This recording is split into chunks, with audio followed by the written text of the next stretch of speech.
Happy New Year, Libation Nation. Welcome to Liberty Libations number 156, which means we've just hit our 3-year anniversary of this show. Dang. Hard to believe we've been doing this that long, man.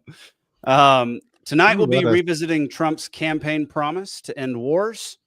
We'll be talking about the shocking level that Face ID has reached and the ridiculousness of lawsuits in America. We'll also bring you Drunkard of the Week, trivia, and a whole lot more. But before all that, I want to know what all of you folks are out there drinking tonight. Put them in the comments as we go around the room here, where I'm joined by Alden Hardee and Nick Ciesielski, soon to be Stephen Hilton. All right, y'all. Alden, what are you drinking, man? I've got the last of the that Westbrook apple pie goza. Nice. Which has been, I'm sad it's gone because it's really good. All right, Nick, what do you got? Yeah, this is a throwback because I just pulled it out of my parents' house. I got some Pennsylvania straight bourbon whiskey. Oh, yeah. Never There had we go. Nice. I've had it laying around for a while. It's just been at my parents' house, and I was just there, and I was like, I'm taking this for tonight. I'm taking it. That's mine now. It was mine. It's just been sitting around. It's on there. I dig it. Well, I'm sipping on Lafroig 10-year. Nice. Out of an aged in ore glass. Sorry, got something in my throat for a second. Yeah, how's everybody's New Year's Eve night? Anybody do anything fun, or was it a sit at home and chill? I forgot it was Thursday today because I've just been chilling. What about last night? Go ahead, Nick. Yeah, last night, Alden. Go on. Oh, just drinking and having snacks and just hanging out with Haley a little bit. And nice. Yeah, just hanging out. All right. Nick, what about you, man? I ended up going over to my parents' house. I was trying to have a New Year's party here, and most of my friends were, one reason or another, holidays, this, that, couldn't make it out. And then that's what then the weather looked bad with snow and got probably 4 or 5 inches. So I was like, yeah, we're not doing that. And I just went over to my parents' house. Okay. All right. We didn't get any snow. We got snow the 2 days after Christmas, and then it's just been melting ever since. And it's like 45 degrees here, which is very warm for this time of year. But y'all, it's a brand new year. Do you feel better now that that Miami beat Ohio State after they beat A&M? I do feel better, particularly because I'm also a Miami fan. My granddad played football for Miami and coached at Miami. So half our family is massive Miami fans. I haven't even checked on the scores today. I don't know what's been going on in the world. I didn't look either, but okay. Yeah, I know there's a game being played right now. But I was quite shocked to see that upset. It was unfortunate. It was very unfortunate. There may have been some things thrown off the balcony here. Indiana kicked Alabama's ass. Oregon beat Texas Tech's ass, and Ole Miss Georgia should be starting. Yeah, Texas Tech's ass. Texas Tech's ass. That's pretty good. I like that. 23-0. It was 38-3 for Indiana. So wow. Yeah. Wow. They rolled over Alabama. Goodness gracious. All right, y'all. We're going to get right into it. First topic of the evening. We're going to go watch a video that Trump, a video of Trump from his campaign season. So there you go. As soon as I share the screen, which I haven't done yet, like a doofus. There we go. On the fact our producer's still on sabbatical. Still on sabbatical. There you go. I will end every single international crisis that the current administration has created, including the horrible war with Russia and Ukraine, which would have never happened if I was president, and the war caused by the attack on Israel, which would have never happened if I was president. Iran was broke. Iran had no money. Now Iran has $250 billion. They made it all over the last 2.5 years. They were broke. Oh, so there's Donald Trump talking about how he's going to end all of the international crises. Instead, Reason came out with 5 wars that Trump started or expanded in 2025. The first one is Venezuela. Mm-hmm. We talked about that one for a full episode. Yeah. The administration has already killed at least 104 people in boat strikes. Now the U.S. military is seizing oil tankers leaving Venezuela. Do we need to address this one at this juncture? We did a whole episode on it. Yeah, not really. I mean, the one thing I'll say, and it's a little bit odd, and I'm trying to process it. You know, there's a lot of excuse making on the right wing from some people that I usually like and respect their opinion on. Yep. That a lot of the claims I'm hearing on this, you know, besides, you know, beyond the drug boat, this and that, I've heard several times the claim that, oh, see, what happens is you hit the drug boats, and then you've got the carriers and all the other ships out there, and they're watching Venezuelan communications, and they're tracing and seeing where the comms go when those boats blow up. And so it's basically like a game of intelligence is a murdering game of intelligence. And I'm not saying it's a good thing, and it's been one of those things I've heard a couple people say on whose opinions I usually respect, and I was interesting, and part of it sounded a lot like Cope to me. And you know, these are not libertarian leaning right wingers, hard to put in boxes, but generally people on our side. And I was like, trying to think what I think it's stupid to be doing it, and I oppose this, but I'm trying to wonder, is there anything actually further to this, or is Marjorie Taylor Greene right that there's actually no plan and they're just throwing darts at the wall or missiles at boats for the hell of it? And I tend to believe that's what's going on. I tend to believe that too. There doesn't ever seem to be they had one seemingly legitimate plan this entire presidency, and that was the strike on Iran. But everything else just seems like chasing butterflies, like just all of a sudden just go in that direction, go that direction with no actual plan involved. The most destructive butterfly chase you can imagine. Yeah. And to be fair, the butterflies are also probably causing some destruction. Fair enough. All right, next war. Yemen. The Gaza ceasefire paused Houthi attacks, then Trump attacked Yemen without warning. After 2 months of inconclusive bombing, he ended the campaign. We've been obliterating or helping to obliterate Yemen for decades now. And Trump just furthered that a little bit more. Zach in the comments says, I believe MTG that there is no plan. Completely agree. Magic the Gathering? Only a nerd would confuse those two things. Of course, yeah. Freaking nerd. The third one, which we kind of touched on, was Iran. Following days of Israeli airstrikes, the U.S. launched a stealth bomber raid on Iranian nuclear enrichment sites, which, the parroting thing that everybody kept saying was 60% enrichment over and over again. They're going to, if they had the chance, they'd destroy America, they'd destroy Israel, they'd destroy everybody around them. And they probably have weapons of mass destruction under their kitchen or whatever. I think they probably do. Yeah. We should actually start that one. Someone should have said that. Iran couldn't even win against Saddam in the Iran-Iraq war. So, claiming that they're going to attack us, all the way on the other side of this ocean. As far as Israel goes, we could go a long way, but let's not talk about Israel because that makes me angry. Agreed. Let's move on to number 4. The fourth war that he expanded or began. Trump bombed Somalia 118 times in 2025 alone.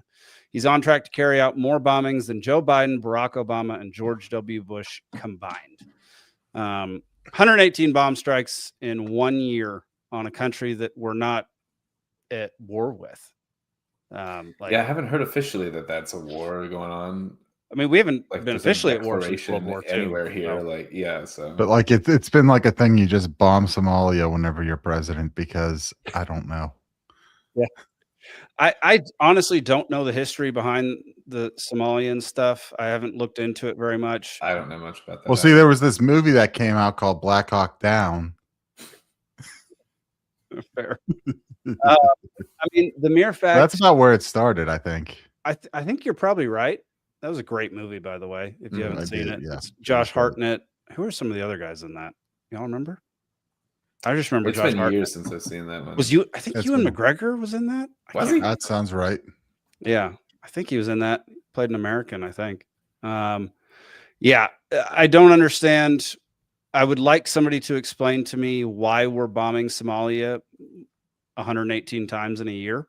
To It encourage seems them to like move it's here and take all that government money for opening up childcare centers. There we go. We're not going that route tonight. We will once there's more evidence on that. Yeah, we probably need to eventually, probably next week or something. We need to go down that because it's kind of pissing me off. I think we will. But this, like, bombing Somalia this often and this much just seems like yet another way to create a bunch of anti-American radicals that could potentially come and attack us and our country and our citizens. And to displace a lot of people too in the process that and a bunch of those people feelings about us. Yeah. So and a bunch of those people will, use that immigration crap as soon as Democrats get back in power and open up the borders again, and we're going to get a lot of folks in the country just like we do now who don't like it here, don't like us, and probably shouldn't be here to begin with. So that's number 4. And number 5 is Nigeria. On Christmas, the U.S. launched over a dozen Tomahawk missiles at an Islamic State group in northwestern Nigeria. Congress and the American people were never consulted. It's just astounding, man. And they do this in response to the murder and mass murder of Christians that's been happening in Nigeria for a while now. That's what they were doing it in response to, but it's not our job to do that, especially without declaring war on anything. So yeah, Stephen Hilton, welcome to the show, buddy. How you doing? Happy New Year. What's up, fellas? Happy New Year. Happy New Year. Stephen, what are your thoughts on, we're going over the 5 wars that Trump has launched or expanded since becoming president this year or last year. What do you think about these Christmas Day strikes in Nigeria? Man, well, apparently we're at war with Islam again. Like, I don't know. Like, I just woke up one morning. I'm like, is it 2005? Yeah. Mm-hmm. What happened? We just were saying there's been, like, with the things they were talking about, the 60% enriched and the whatever uranium and this, that, or the other. And like, I referenced like the WMDs under Saddam's house, kind of weird rumblings. And like, there's parallels going on, which is frustrating. Yeah. And Massive parallels. Now, I mean, that said, I mean, like, what's going on in Kenya? The mass murdering of the Christians, like that is a problem. But does the official U.S. military have to do that? Pretty sure we've got enough, contractors. Yeah. That well, there's that, but also you've got to look at the local governments there and say, hey, it's up to you guys to come up with this, and if that means finding a way to support it, whether providing helping to provide contractors or something like that. How about, that's a better solution than just let's launch missiles at people and see what happens. That is a much better solution. Another good solution is, hey, here's a GoFundMe to fund the resistance against the people who are murdering a bunch of Christians in Kenya and Nigeria. If you want to support it with your own money voluntarily, here you go. And it supports, whatever group it is, whether it be U.S. contractors or somebody else. Because if it were really about saving the Christians over there, what we would be doing is showing up with trucks and boats and planes and saying, get in, we've got a warm bed for you. There we go. Yeah. Come on home, and then dare the local guys to shoot at us. Yeah, that would be a much better solution. I would much prefer that. go in on a humanitarian rescue mission, and if you get shot at, then you can fire back. But then you return fire. You take out the actual go problem. fund yourself. But then, if we keep finding these peaceable solutions that don't involve Tomahawk missiles, then think about the stock prices for like Skunk Works and stuff, man. Like, Alden, you're talking too logical, man. This just it's too much logic. You're thinking we can't have a down quarter twice in a row, man. You need to be thinking. Yeah, you need to be thinking along the lines of power, not logic. That's what you need to think of. Look, there's poor defense contractor executives who need money this Christmas. Yeah, for their planes, for their private planes, and you can't take it away from them. They needed those missiles to be launched to provide new ones. Yeah. Well, so none of this. I mean, the general point of this first topic is Trump made a ton of promises during his campaign. And obviously, every single politician makes a ton of promises that they don't follow through on. He has not followed through on a single war promise that he made during campaign season. War in Israel, still going strong. War in Ukraine, still going strong. He's launched multiple new wars. He's bombing people more than any other president, or on track to bomb people more than any other president combined over the last 3 presidents. Openly criticized Obama about his the drone strikes and different things, or is that, I don't know particularly if he's commented on that. At some point, I think he has. It's something that I could see him saying, and that would be interesting, is if he did criticize and then now he's on pace to, what was the last thing you said? I don't know if this was in Somalia specifically, but more bombings than the past 3 presidents combined, or some kind of a thing over there. Yeah, it was Bush, Obama, and I think Clinton. All 3. Okay. Or Biden, not Clinton. I was gonna say, I thought it was in succession, but yeah, because I thought Obama. What was the stat on him? He dropped a bomb every 12 minutes, something like that. Quietly somehow dropped a lot of either bombs or drone strikes, and it was not in the news a lot. And he deported 38 million people or something. That's another funny thing that was apparently fine then. Trump's not even halfway there, and people are losing their minds. Yeah. Let's see. This might be the clip. I can't remember. So you guys kind of touched on the point. So yes, we have some older stock of the Tomahawk missiles. Obviously, we've got some next gen tech coming down the pipes. If you listen to Palmer Luckey on his latest Joe Rogan, he talks about some of the things that we're starting to integrate in our military. So, we've got the stockpile, we've got the old inventory, we got to make room for the new stuff on the shelf. So you got to put it somewhere. Exactly. Inventory's got to keep moving. It's just cars on a lot or something. It's exactly. Bomb somebody, man. Right. The war in Ukraine is kind of dying down. It's still going, but our involvement in it is kind of tapering off. Yep. So that stuff has to go somewhere. And now you've got, the AI race. Just look at what it's doing to silver prices. Because it's not, yes, the dollar's going down. Yes, we're doing another round of QE. We're doing these liquidity injections that's killing the dollar. That's causing silver and gold to go up as well. But silver being at $75, $80 an ounce. And then not only that, but there's a lot the London exchange. Apparently if you live in Europe, you can't find physical bullion for sale. I've been seeing some of those reports that physical is hard to get. Yeah. Interesting. And that's a lot of the driver of the price. And we know it's been artificially suppressed for the last 20 years at least. But we know there's a lot of paper sitting out there. So you got solar batteries, you got EV car batteries, and now you got the AI race. Silver is, beyond currency, silver has application in all of that. Mm-hmm. Yeah. It's a fantastic conductor. It's a fantastic antimicrobial, antibacterial that, has medical applications, many, many things. And all of this stuff that's using silver is taking off and getting subsidized. It's probably great for cloud seeding. It's just a little expensive. Yeah, exactly. Yeah. What is it? Silver iodide. Yeah. Mm-hmm. That's what they can use to. I remember learning about that in middle school, where they could break apart tornadoes. If the funnel cloud hadn't actually formed yet, they could take a supercell and take away the tornado threat by injecting it with silver iodide. Wow. Yeah, that's wild. But regardless, that might be the only good use of like weather manipulation that I've ever heard of. Right. But as far as the silver price, like what was it, 2-3 years ago? I think I was buying it $25 an ounce. Yeah, 25, 28. Yeah, So- somewhere in there. Yep. I think that was stock price, the spot price for it, which Or at least redirect it to North Carolina.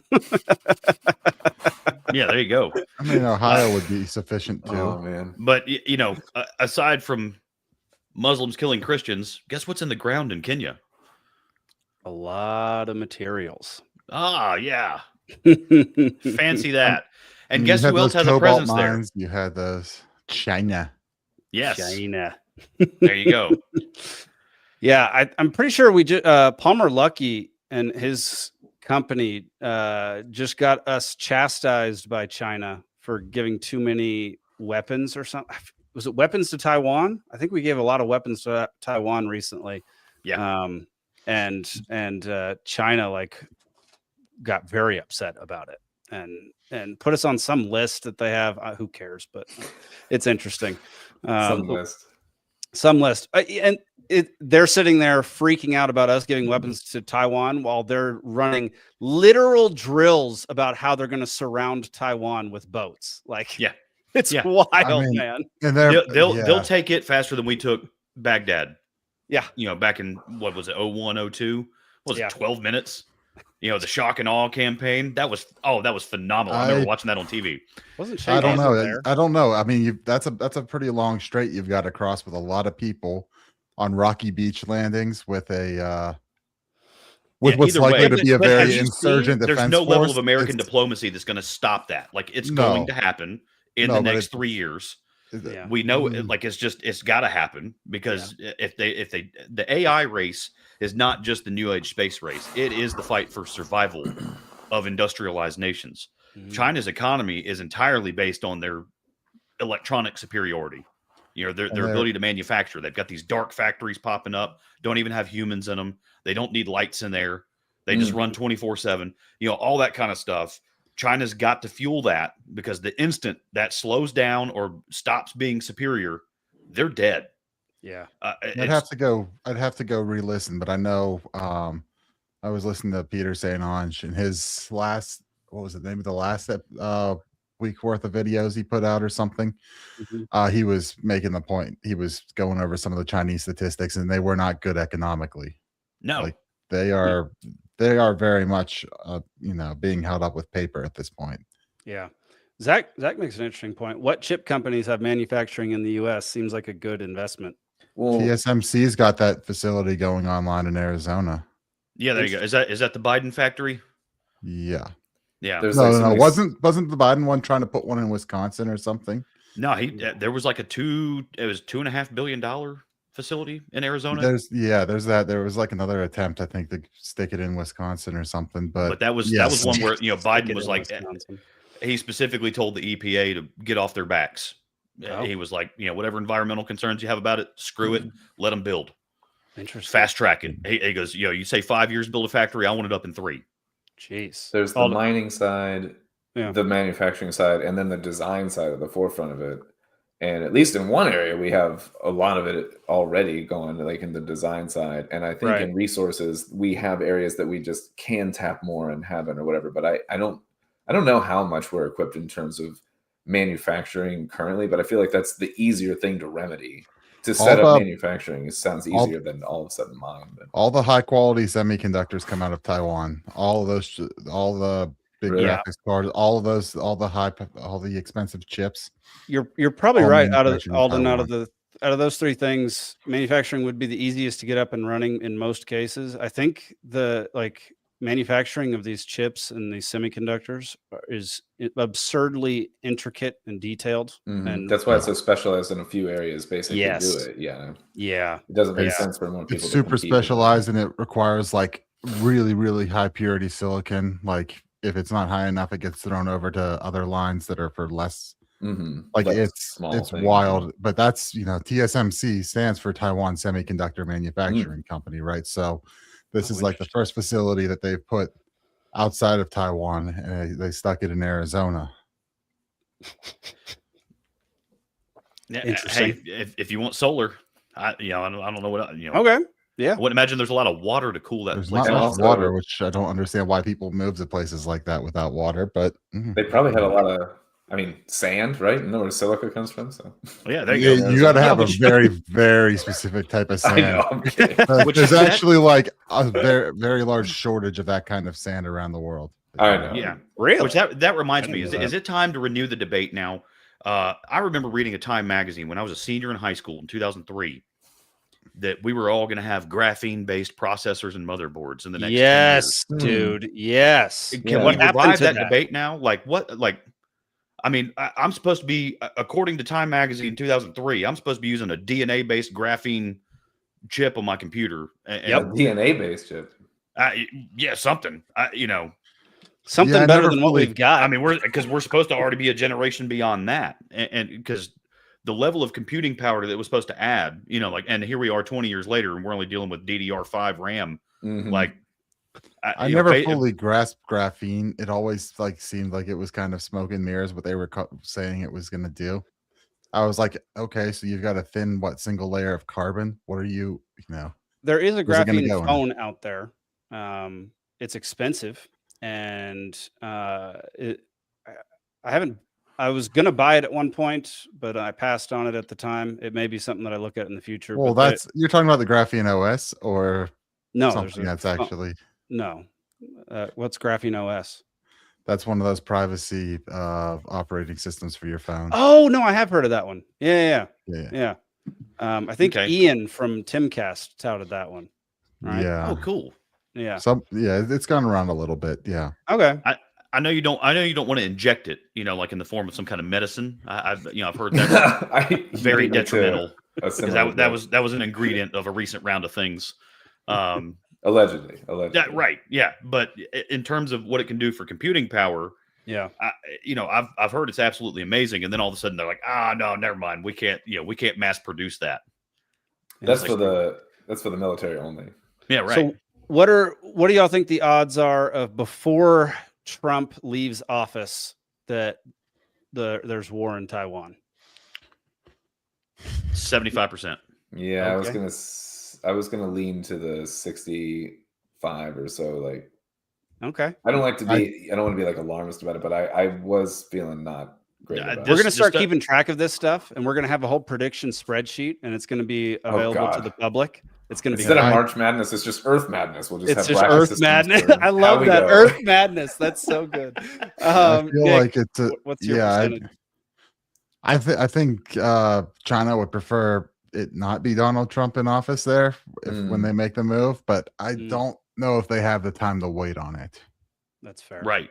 And I Right. think I our think presence in these African nations where China has been extracting the resources via child labor, let's be honest. Mhm. I think we're playing Othello. It's one of those where it's like, okay, you're about to flip all my chips in that corner. I'm about to flip your chips over here.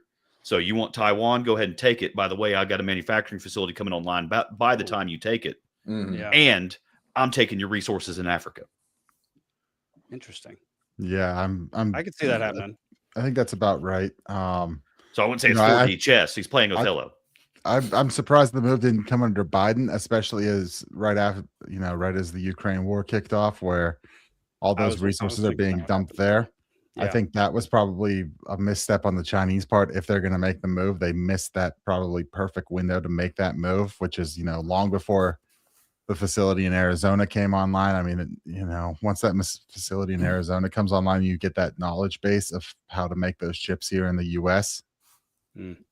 Expansion from that point is scale. It's not.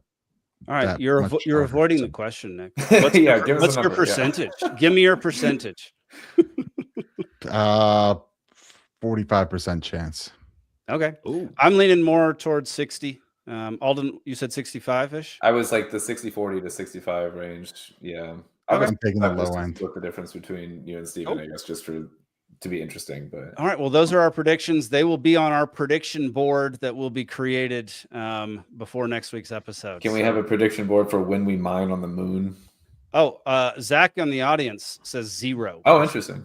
it's not a. I would like 0. It's not a go over and you lose type situation, Zach. It's not a Price is Right rules. Yeah, 1%. All right. Well, from a libertarian perspective, from freedom, liberty for people around the globe, Trump has failed absolutely miserably in the War Department. It seems he's been completely. Although he made that a department again. He made it the Department of War. I mean, it's just absurd how many promises he made about ending wars, and he's done nothing to do that, and instead expanded and killed more people around the globe than what was at all necessary or even okay. So it's just extremely disappointing. Like as far as the libertarian perspective and what he promised to the Libertarian Party, he delivered on 2 or 3 goals at the beginning, or 2 or 3 promises at the beginning, and has done an atrocious job ever since. Even his own base, he's done a pretty poor job. The best thing you can say he's done is shut down the border. But other than that, I can't really pinpoint. He keeps lying about the economy, saying it's a great economy. It's the best economy. It's the best economy. I don't know what you're talking about. The CPI is 2.9%. Shut up. Yeah. CPI is useless. No, I mean, we can't, freeing Ross was a great thing. Ross was a great thing. And he's made, and he's done some other stuff there. The Roger Ver deal where, Roger had to pay a bunch of money, but at least Roger's not going to prison. Yep. My beefs with Roger aside on that, at least, he's a free man, free and clear. As he should be.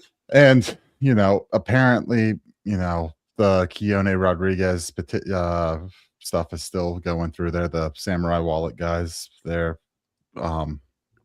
pardons are, at least from what I understand, still working their way through.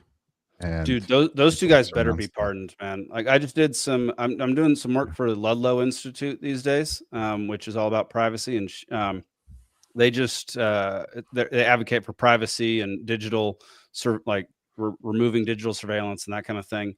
And she just interviewed one of the Samurai Wallet guys, and my gosh, horrifying story. If y'all want to subscribe to another YouTube channel, go over to ludlowinstitute.org or NBTV, Naomi Brockwell TV on YouTube. Naomi Brockwell's great. She is phenomenal. I'm doing some work for her now. So she is fantastic on this subject, and she is full steam dedicated her life to that specific topic of digital privacy and surveillance. So she's a baller. So go check her out. It's not going to get less important as the years go on. You're darn right, man. All right. Let's move on to topic number 2, which is facial recognition. Here is a frightening video that they played off as endearing. Actually, let me see if I can make these. There we go. That's way better. Huh? Oh, hey. It only took you 3 years. Shut your mouth, Alden. That Zach knew. I'm going to keep saying that every time you discover something positive. Three years of charm, Perfect. Here you go. Let's see if it unlocks my phone. Oh, it did. That's crazy. Hold on, I've got to call my mum, man. She's gonna freak. Just unlock the phone with Facebook. Mom. And she thinks, how are you, Mum? You all right? Huh? Are you all right? Yeah, I can see you. Mum, I got a Madame Two Swords figure. Oh my God. Yeah, I got into Madame Two Swords. Can you believe it? Hold on. isn't that wild? Wow. Well, I mean, to be fair, like there is a side of that that's pretty cool, but the other side of it is if someone just makes a mask of your face, they can get into your phone. I need to get a new phone at one point because my phone is like on the fritz. It's doing that thing where too many new updates have come out and they're like, you know what? We think you need a new phone. And now my battery doesn't last. It's crazy. I know some things just age, but it's gotten really bad rapidly here. I remember my old facial recognition on it. But my old programming professor when I was going to college for computer programming. This is back in 2012. He because we were worried about biometrics because that was right when the Xbox Kinect came out, and we were playing around with that SDK, and we saw in the computer lab that thing can see through walls. Oh shit! And oh no! Right, and we're like, "What's going on with that?" And so then we started talking about biometrics, and he was like, "Oh, that's the easiest to hack." He's like, Great. "Yeah," he's like, "Biometrics." He's like, "We can bypass that super easy." Great, and of course, he never showed us. But I think the less devices that you have that are connected to the internet in your house in general, just the better. Like, I really don't need my toaster to let me know when I'm low on bread or whatever's going on with the new appliances and things like that. And I'm intrigued, Alden. What kind of toaster that you've seen lets you know you're low on bread? I kind of want this toaster, man. Yeah, I got a text from my toaster. We're low on bagels. Get on that. Yeah, ridiculous. No, dude. Yeah, go ahead. Go ahead. Oh no, just in general, I'm just and I had a buddy that like one time we were in his house and the TV turned itself on downstairs because he had like a what was it? Not a Roku, Fire Stick or some kind of thing like that. And he's like, "Oh, this has happened before." And I'm like, "You're okay with that?" Like, I'd be changing all my passwords if my TV was just turning itself on and stuff. And anyway, just weird stuff like that. That I'm like, I like dumb stuff. Dude, this is we talked about Naomi Brockwell and Ludlow Institute and privacy in the last segment. This segment, it applies even more. This made me reconsider all Face ID things. I'd rather just input my passcode rather than have Face ID turned on at all. So I thought the thumbprint was better than the face, but honestly, half the time if I'm like cooking and my hands even remotely wet, I got to put in the code anyway. Like, you can't even do that anymore. That button doesn't exist on a phone anymore. I know, I've been seeing this. I started looking into new phones and I'm like, I don't want to not have the home button. I don't know how to do. I'm old now. I don't know. I don't want that, but yeah, no, it's annoying. But I honestly, it made me reconsider Face ID at all. And I think at this point, think about this. Let's say you get pulled over by a cop and you haven't done anything wrong, but they have your phone. All they have to do is point your phone at your face and they've unlocked it. You've unlocked it yourself. And they're allowed to do it that way. Can you turn off the setting and then turn off the phone and then you can't do that kind of a thing? Like, yeah, you can turn off Face ID completely. You don't. I would at least, but yeah. So that's what I'll be doing. Although, in that instance, if you were to have a rogue law enforcement officer, or even not so much a rogue, but there's basically like if they think they can seize the phone and maybe more of a gambit, open it, they're allowed to they're allowed to hold it up and to your face and unlock it that way. So. Disconnect Face ID. That's either that or if something's going to go down, then hold the emergency reset button on it, because the first time whenever the phone restarts, you need the code. It doesn't. You have to input the code. So as long as you grab the two buttons on the side for that and reset the phone in the 3 seconds it takes, just swallow your phone. Yeah. Then and not even cops. Like if you let's say you're somebody who dabbles in crypto or Bitcoin, and somebody wants that crypto or Bitcoin, they can, if you're not in a cold wallet and you just have it in an exchange on your phone, they unlock your phone and they've got your crypto. It's over. Like you have no recourse on it. So don't keep your keys on your phone. Keep your keys in a separate device. Oh my gosh. Don't keep your keys even on a device. Keep them on a piece of paper or in your head. I found that I have to keep my keys in a separate pocket because it'll scratch the screen, Oh yeah. Yeah, I've had the same problem with my crypto keys. Yeah. Here, let's. I've got another security video to show y'all. This is from an episode. I want to sleep tonight, guys. Good luck. This is from an episode of the Sean Ryan Show. If you haven't watched this episode, you can skip the first 45 minutes because it's just them congratulating each other over and over again, and it's freaking annoying. Skip the circle jerk.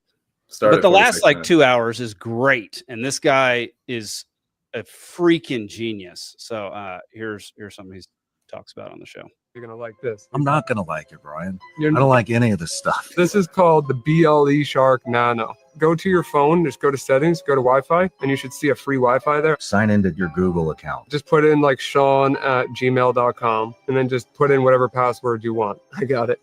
Sean@gmail.com. Password hack this.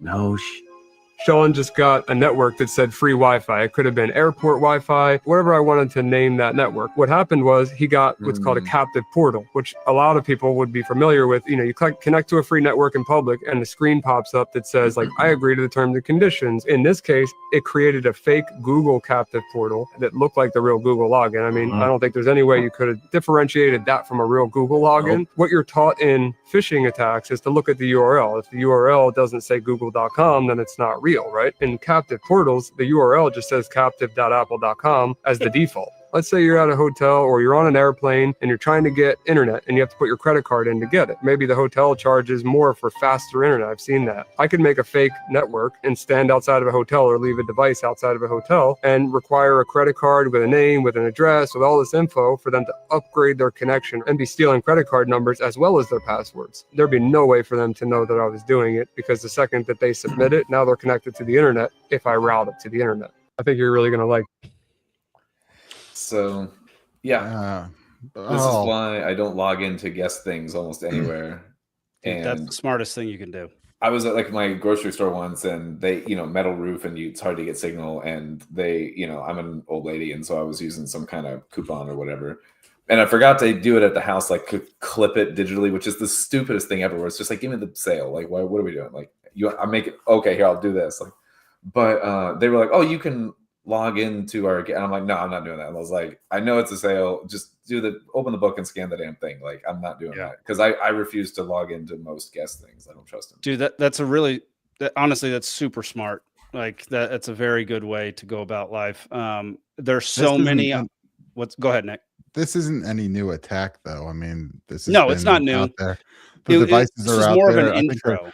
This is more of an intro to everything that he said in this episode, which is you won't ever want to connect to anything ever again in your life. Like keep your connections private. I think they call the devices for that pineapples. Yeah, pineapples. And they look like regular Wi-Fi. Yeah, and they look like regular Wi-Fi routers, and you just set it up. I mean, there's a PackerCon, I think, right, every year that goes on. Like one you have to like hack you got to hack your way in or something basically to get tickets, and then if your phone's connected to anything at all there or turned on at all or not in a Faraday bag, like those nerds will somehow grab everything on it and show everyone.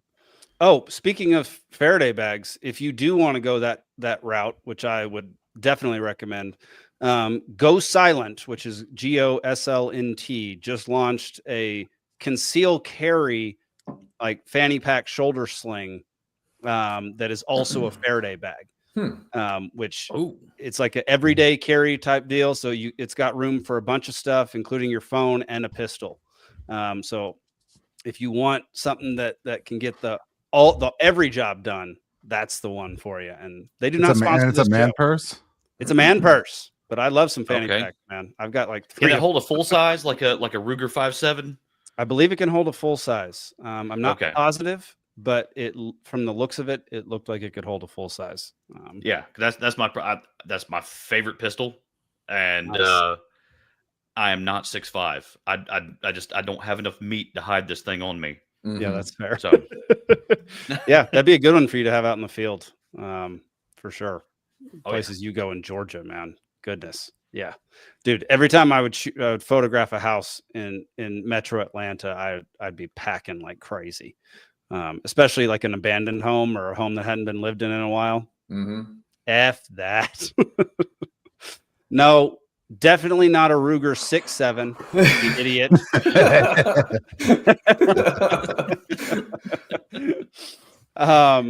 Yeah, I mean, I don't know. What do you? Anybody have any like remaining thoughts on this? So, like what Nick was saying with the pineapple thing, there's a couple of IT groups that have been on Facebook that they share memes and joke with each other. And there was one guy that was talking about he was doing a lot of like high level, secretive, you need clearance type work at a hotel on their Wi-Fi, and then just out of curiosity, something told him like, "Hey, just check yourself," and he checked the IP address, and it was not a public domain. Oh no. Like it was he saw the IP address and it was just some funky subnet, and he was like, and he snapshotted that. He's like, "Guys, am I connected to a pineapple?" And everyone's like, 100%. Like, just burn that laptop. Just throw it in the ocean. You're toast. Yeah, that's So you got that. You talk about the facial recognition too. I heard somebody on another podcast recently talking about they went, I think it was Amsterdam. They went somewhere international. Yeah. And no tickets. You know, Alden, you talk about like being an old lady. Like that's me. Like, you know, I'm like, hey, you know, I got my ticket. Mm-hmm. You know, you mean like now that everything's like a digital ticket, like, you know, Yeah. that pisses me off. Everything's a digital ticket. You know, digital coupons I'm cool with. I hate having to clip them too. But, you know, physical tickets were, I mean, I like that because, you know, you put them in a shadow box, you can save them, you can have a memory. Yeah. You can get yelled at for not throwing them away 2 years later. Yeah. You know, things like that. But, you know, they were talking about they went to Amsterdam and they went to board the plane to come back. And, you know, they get in the lineup and the dude just holds up an iPad, just click, you know, all right, Mr. Jones, you're at B7. Mm-hmm. And like, he's like, where's my ticket? Wait a second. How do you know my name? Oh. And it was just, yeah. Oh, that's upsetting. I didn't know Just that you were saying automatic. that this was not his plan to do this. Like, no, like So- that's just how they operate. that's in that upsetting. scenario, so they previously had his face and his. Yeah. They grabbed it when he came in. Oh dear, Yeah. man, I don't But like always- that at all. This is So what like made that, me- you know, instead of having some high school dropout grabbing your genitals, you've just got a camera. Which I think I'd much prefer a high school dropout grabbing my genitals. We know you I would. think you're a little safer that way, right? At least they're wearing gloves.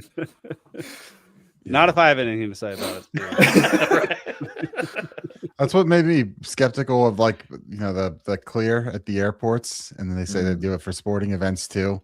Was like, yeah, you need your fingerprint and iris scan and this and that, and with these biometrics, and I'm like, I don't want all this. I don't want all that shit there Dude. for everything. That's not convenience, and it's an expensive product, and two, like But they're incentivizing it now. So I'll be straightforward. I signed up for Clear long before I had any idea about or any thoughts about surveillance or any libertarian like ideas in my head. This was like almost 10 years ago. I signed up for Clear, and I'm still a member because they already have my data. So what the frick am I going to do? I'm in the middle of trying to figure out if they will delete all my data if I request it and then end my account. It's like trying to cancel your MySpace account. That's from forever exactly ago. right. Yeah. Too bad. Yeah. Or like when the founder of Pirate Bay finally gets rolled up and goes to jail, and you're like, now my computer has AIDS. You know. No, but they're incentivizing. So when you use certain credit cards, so like my Amex Platinum and my Venture X, both will subsidize your Clear membership, as well as your TSA pre-check membership. So I don't have to pay for either one of those just by having one of those two cards. And so they're now incentivized. They're making it crazy easy and affordable to get those two things. But you're definitely paying for it on the back end. Pre-check was always affordable, and I have pre-check. I mean, I submitted fingerprints for it, but like, you go to the airport, and the only thing that you do is you have your special code in your account with the airline, and then it pops up with the pre-check symbol on it. And there's no like scan a fingerprint at the airport or anything, you know, iris scan or fit. And I opt out of the cameras at the airport, so. Me too. Pre-check, you know, you got to submit fingerprints, but like you got to submit fingerprints. They already have my for a whole bunch of fingerprints. bullshit at this point. You know, Government already has my fingerprints. A concealed carry in Georgia took me giving up my fingerprints. Me too. They don't anymore. You know, so, 3 months later, it was constitutional carry. I wouldn't think you would need it now, but that was before, right? Yeah. I mean, even whenever I lived in Texas and got my carry, I had to submit fingerprints there. Pennsylvania, I didn't. Dude, But Just make sure once you get off the gun range, you actually wash your hands before you go to the airport. Just in case. Just in case. You know, it's a little extra trouble you don't want. Yeah. Which, you know, by the way, you guys brought up a good point too. You know, if you're in line, you know, for the TSA stuff, especially in Atlanta, good God. Goodness, the facial scan, the retina scan is even optional. the cat didn't like it. Even the cat didn't like the lines. Yeah. Sorry, go ahead, Steven. The facial scan, the retina scan is optional. Yeah. Just because there is a line of sheep just in line, just scan me, whatever.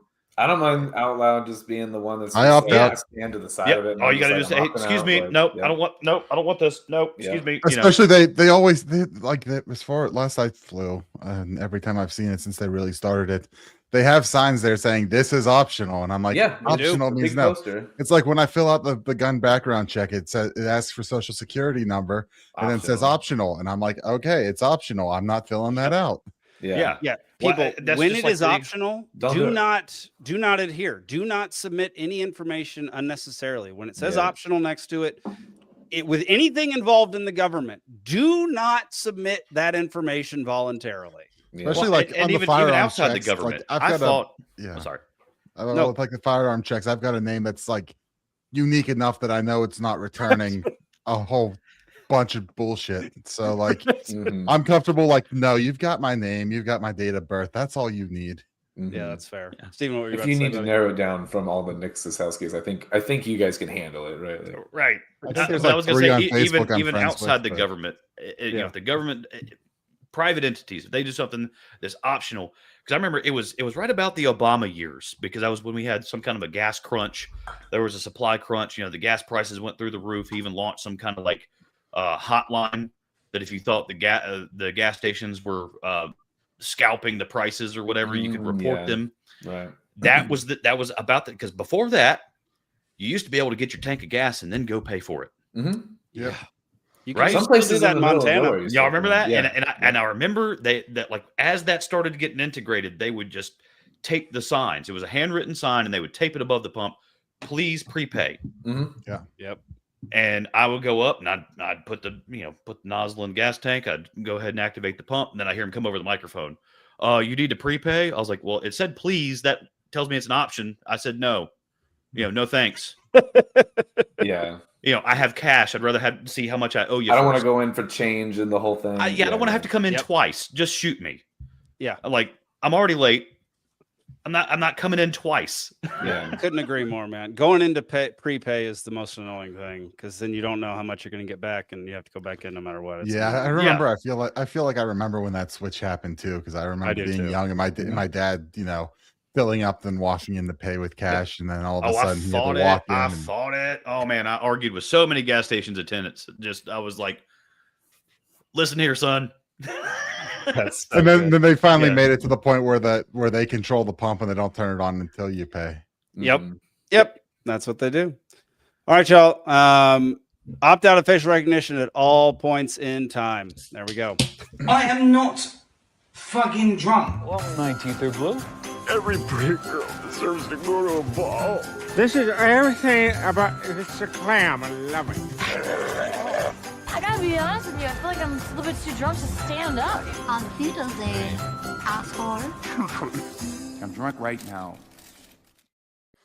Welcome to Drunkard of the Week, the part of the show where we show someone doing or saying something that can only be explained if they're drunk, but they're not. You can submit nominations through X by tagging us or using hashtag Drunkard of the Week, or you can do it through our Discord, which you can only join by joining the Dollar Media Club over at peacefulsea.network. So go check that out. And today's Drunkard of the Week is this guy right here. Appreciate if you could put those peanuts away as soon as possible. I'm going to get the stewardess right now. Ma'am, if my peanuts across the aisle, a crumb happens to get on you, and you travel it all the way to visit your granddaughter, and your granddaughter dies, maybe, just maybe, your granddaughter's not meant to be alive. Oh my God! Shut up, bitch!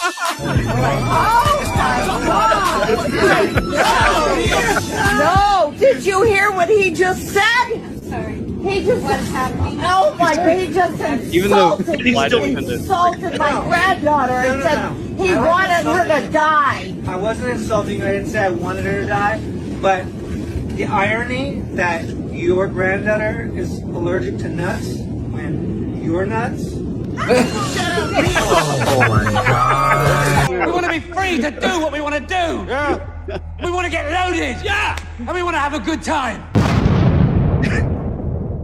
Is that real? It feels a little scripted. It feels a little scripted. I could not find if it was real or not. So we're just gonna play it like it is. Who cares? If it was scripted, it was a great script, and I love those people. Yeah. So Right way to handle it. Perfect way to handle it. If it's based on any amount of truth, if anyone's ever asked someone on the plane to not eat something that the person they're going to see in 6 hours is allergic to, though, the concept, if that's ever happened, that's fucking absurd. But you are very right about that, Alden. Yeah. All right, y'all. We're gonna move on to lawsuits for losers. I gotta bounce after this the topic. second half here, guys. Yeah. All right. But it was After good to trivia. Yeah, well, I wasn't gonna win anyway, so Nick's on. So Alden, But it Happy was New good to Year, see you in the guys. new year, buddy. Yeah. Wish the best for you guys in the new year. Yeah. Happy New Year, brother. Good to see you. Cheers. Yeah, we'll see you soon. All right. So this next one. So if you've taken a road trip recently, let's say in the past 10 years, this is something my dad, it's the bane of his existence. It's seeing personal injury lawyer advertisers on every single billboard. Oh, good God. Alexander Shannara going from Atlanta to Panama City. Dude, I've seen him. Dude, oh, the man. number of people, the number of lawyers that I've Yeah. seen advertised for personal injury crap and like any type of lawsuit where they can just make a quick buck. This one is maybe the most atrocious one I've ever seen in my life. So here's a video of what happened here.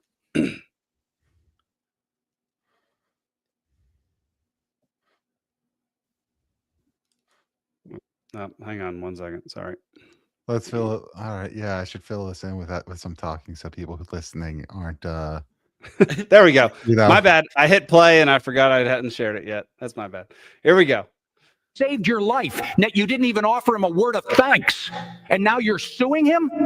What is wrong with you? A man who saved a woman from being hit by a car is now facing sexual harassment allegations.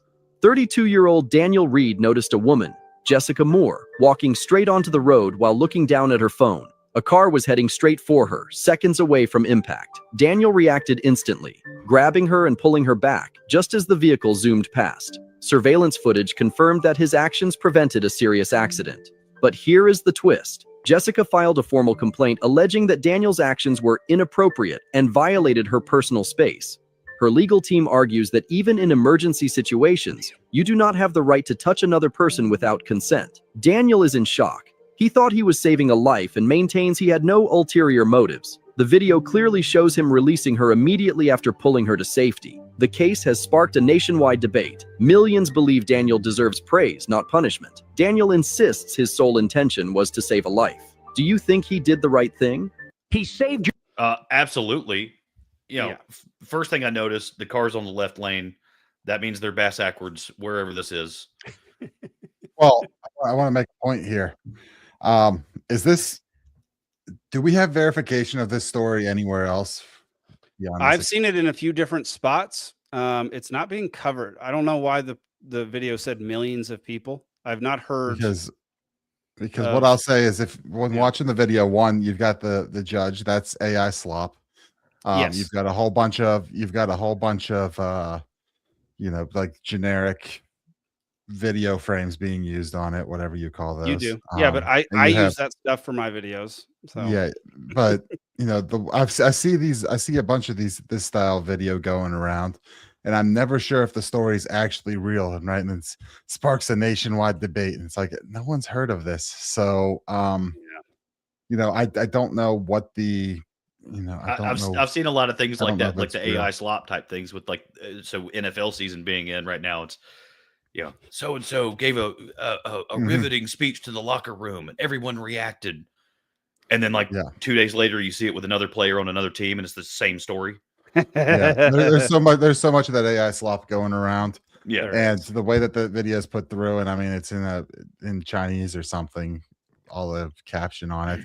So I don't know what to think on. We can discuss the general purpose, but I don't even know if this is real or not. Especially like they show the guy in court, and it's like it's a lawsuit, but he's Yeah. you know, it looks like a criminal proceeding, and like that's a completely separate thing. And so You're right. I don't know, but we can talk about this. The sad thing generically. is, though, if that's Canada, I can believe it. Yeah. So yeah, you're not wrong, Nick. And I mean, I would believe it too in Canada, but like it's extremely hard to verify certain things. But I don't really care so much about this particular story. This is what happens nowadays. Like it was more just an example to demonstrate the absurdity of our legal system and how it has ruined so many industries, so many like prices of different things, insurance, corporate insurance, business insurance, all this kind of stuff has been ruined by lawsuits like this garbage. Yeah. So let's go with cases we do know, right? So the guy that got like a $1.5 million settlement for burning himself with hot coffee from McDonald's in a drive-through. Yep. The freaking cup, the freaking lid says hot coffee all over it. You order a cup of hot coffee. It is obviously steaming as it comes across the window. And because you're too busy and you fumble and you spill it in your lap, all of a sudden McDonald's owes you $1.5 million. Like, what are you Ron Jeremy? Are you Peter North? Like, did it really do millions of dollars of damage down there? Yeah. Dude. Also, what kind of revenue are you generating with your inner thigh area? Even if it did cause $1.5 million worth of damage, you're the one who spilled it. Right. You're the moron who spilled it. Take responsibility. The current state of these kinds of lawsuits is just, I'm not going to take accountability for my own life and my own actions, and I'm going to use every opportunity that I get in order to get a cheap buck from somebody else who's probably struggling just as much as I am, but I'm going to take their money in court. And it's atrocious. Like if you're mounting one of these lawsuits, if you're one of these people who is looking for a way to just sue at will, and if you're a lawyer who takes on these lawsuits, you are you're the scum of the earth. Like you're what is wrong with society, and you're making things harder for everybody. Not just the person that you're suing, it's everybody. And how many freaking labels have you seen on products ever since that McDonald's lawsuit that was just like, oh my God, only an idiot would not know that. Like, caution, light can be blinding if you stare directly into it. Obviously. Right. Yeah. Right. I think what you have to, one, I do agree. Between the lawfare that goes on, the frivolous lawsuits we see, and that wrecking, I guess, the culture, the country is one thing. Additionally, probably private equity is another one. Just like think of how they ruined basically everything. That's why Pizza Huts no longer have the big red roof in their buildings, because, well, if we put up a generic cube, we get we can repurpose it if something moves out. Right. Yep. So you have stuff like that that just kind of ruined all the culture that you had floating around.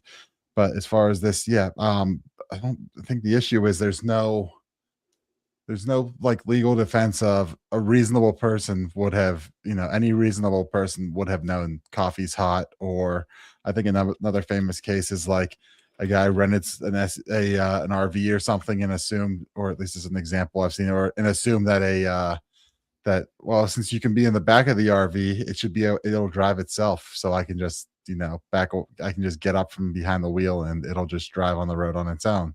Oh, dear God. And of course that ends the way you think it would.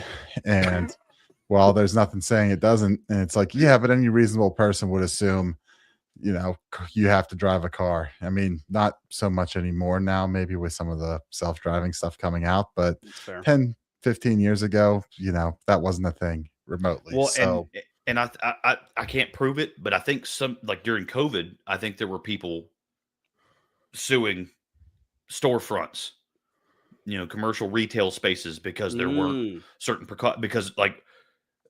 just podunk areas where I would frequent, during that time, I would see them, handwritten signs taped to the front door, talking about, enter the premises at your own risk, take whatever precautions you feel are necessary. I'm like, why is this even a thing? Interesting. And that's a reaction to some kind of story that they've heard. Yeah. So it's just, it's wild. And then, somebody put something in the chat too about the robber that falls through the roof and sues the homeowner. I remember hearing about that one. The guy was breaking in the skylight, fell on the kitchen island, cut himself on a knife. Yep. Sued the homeowner and won. It's the judges, man. Or yeah. If it was a jury trial, then maybe it was the jury. But what the hell is that? What is that? That if you're a jury member and you're the one that's calling this homeowner guilty of storing kitchen knives on their kitchen island, what are we doing? There's just no private property. There's nothing is considered private, which as libertarians we pretty much know already. But that does not mean there should be a legal basis to sue the person who technically owns the property just because you got hurt by illegally being on it. Yeah. Well, that was, the Rittenhouse case. Yeah, exactly. With the Kyle Rittenhouse thing, we all saw the footage. Yep. The guy was clearly trying to kill him. We didn't all see it because some of my liberal friends still think that Kyle Rittenhouse is a murderer. So we didn't. So many people on that side. What was funny is that so many people on the left still think he killed black people. Yeah, right. What? So I'm not talking about the DRT cases, as Neil Bortz used to refer to them. Dead right there. Because those are the ones where there's no repercussion, right? Somebody breaks in your house, as long as they're DRT, you're the winner of the case, right? But it's the problem is if you maim them, or you don't empty the magazine, or you don't empty the whatever you got, you don't exhaust all of your means to defend yourself, to totally neutralize them, then there's always going to be some form of recourse. Yeah. And now that's the life or death type stuff, but the frivolous, the civil, the tort reform. And this is something Neil Bortz used to rap on all the time too, because he was a civil attorney. Yeah. Before he got into broadcast, and that's actually I think that's how he got into broadcast too, because he was talking about some of his cases, and that's how some of his opinions would come up, because he talks about the stupid signage, stupid warning labels, stupid this, stupid that, and it's all because of some kind of legal action. And a loser pays legal system. Can you imagine that? So okay, I don't know about the 3rd-degree burns in the lap, but hey, no one told me my mom was going to get executed if she put the toaster in the bathtub. I'm going to sue you for $58 million, even though she's only ever made $15,000 a year. Yeah. I'm going to sue you for $58 million. And you take them to court, and then hey, she put a toaster in a bathtub, dude. You pay the legal fees at that point. Yep. Yeah. Yep. I mean, how many people have been put out of business? What was it? In the face of Sandy Hook, and I know this is still contentious, but was it Winchester or was it Remington? Winchester. That's what I was going to say. I mixed the two up. One of them is doing well, and it's headquartered in LaGrange, Georgia now. The other one went out of business because they were allowed to be sued in that case. It might have been Remington, actually. Yeah, I know Remington had issues, but I thought Winchester. But regardless, that was one of the more ridiculous ones. That was one of the more ridiculous ones, because it's the parallel to that is someone suing the car manufacturer because the purchaser drove it into a crowd of people. The manufacturer has no ability to determine who bought the car. Especially under current laws where most car manufacturers have to sell to dealerships and the dealerships sell it. So it's same thing with guns. You're not buying it from the factory. You're buying it from a dealer who stocks it and sells it to people. And now, maybe you have arguments in places that, the dealer shouldn't have sold this, the dealer should have, because the dealers have the discretion on whether they're going to sell it, regardless of whether you pass the background check. You go in and you give them bad vibes, they can just be like, look, I'm not going to sell this to you. Yep, even right. if everything comes through. They're allowed to do that, and it's their private business. And if they feel like, they don't want to sell it, they don't have to sell it for any reason. Freaking Zach says every item we have for the baby has a warning on it saying it can kill the baby. Yeah. Which, hey, that reminds me of another McDonald's case. This was in California. I don't remember the year, but it was they were giving out Pokeballs in the Happy Meals, and some poor little kid shoved this thing over his face and suffocated himself. And the parents were able to sue McDonald's. Goodness gracious. That's why all the child toys have holes in it now, where at least there's airflow in some way. Right. Looks like it was in Japan. Okay. Yeah. I think it was in Japan. Every article says Japan. Got it. Okay. Yeah. I thought I remember hearing about it in California too. Details, not that yeah, big. yeah. I mean, concept is still the same. Yeah, either way. I mean, like your kid doesn't have survival instincts, shoves things over his face and blocks his airway. Yeah. And I mean, it's just whatever happened to freak accidents.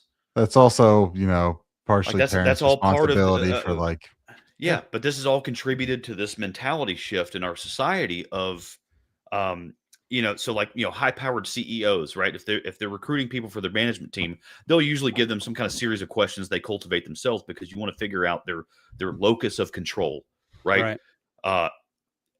Things that happen to you. It's like one of the most common questions. One way to weed out, high-performing people in a fast-paced corporate environment. You just ask them something simple like, how do you catch a cold? And if they give you some kind of crap answer of like, oh, well, so-and-so's always got a sick kid and he came in here and coughed on my keyboard and blah, blah, blah, blah, none of that's his fault, right? All that happened to him. Something happened to him. Somebody else over there. Everybody else is stupid. Nothing he did was wrong. But, the one that wins that argument is the guy that's like, it was wintertime. I'm not drinking enough water. I'm not sleeping right. Not taking my vitamin D. I didn't wash my hands for a couple of days because it's freaking cold outside. So is the water. Yep. Stuff's going around. I touched a few doorknobs. I caught a cold. That's hey, you're responsible for yourself. Come join the management team. I love that. That's accountability right there. That's something that's missing. Mm-hmm. Dude, so actually before we get to my next point, Fishing Family Bum says I had no choke signs on any of my toys as a kid. If you were a dumb shit and went to the hospital, you got made fun of at school and beat up. I think so on my end. So I think it's as we were kind of saying before, like it's a lack of personal accountability, lack of taking responsibility for your own life. But I also think that it's the current state, the current culture that we live in seems to preach that you can control everything can be controlled. And so rather than realizing that there's a higher power or there's something above you or there's chance, you operate under the notion that everything can be controlled. And so therefore someone is to blame no matter what. Whereas if you grew up, I don't know, wherever Fly Fishing Family Bums grew up. I believe it was, I don't know. It doesn't matter. Back 50, 60 years ago, there was far more of a presence of God and the idea that there's someone in control. There's someone who allows things to happen, doesn't allow things to happen. And you couldn't just blame another human for problems of your existence, because bad things are going to happen to everybody. That does not mean you get to sue somebody over that. And now those bumpy strips at the end of the sidewalk to keep the wheelchairs from rolling out in the intersection, that's just good business, right? Wait, the bumpy what? So when you're on a sidewalk and you get to a crosswalk and that little ramp that goes down and you got the little bumpy squares. Yeah. Like that's just good business. That's something we've just figured out because there's more people in wheelchairs now. And we're like, hey, that is a problem. Let's fix that. Interesting. That is good business. Yeah. Now, I mean, it's been codified into the ADA. If they're not there, you shouldn't be able to sue because they're not there. Right. Yeah. Right. Because not every place is going to have the resources to do that kind of thing or the know-how to do that kind of thing. The fact that it's codified brings up a completely different issue of whether. Well, and that's the ADA, and Neil Bortz was still in the air when that thing was put into effect. He always called it the what did he call it? He called it the tyranny of the handicapped. Because a lot of the hotels he would frequent, a lot of the condos where he lived, he called them handicap spatulas that they had to install at all the public pools.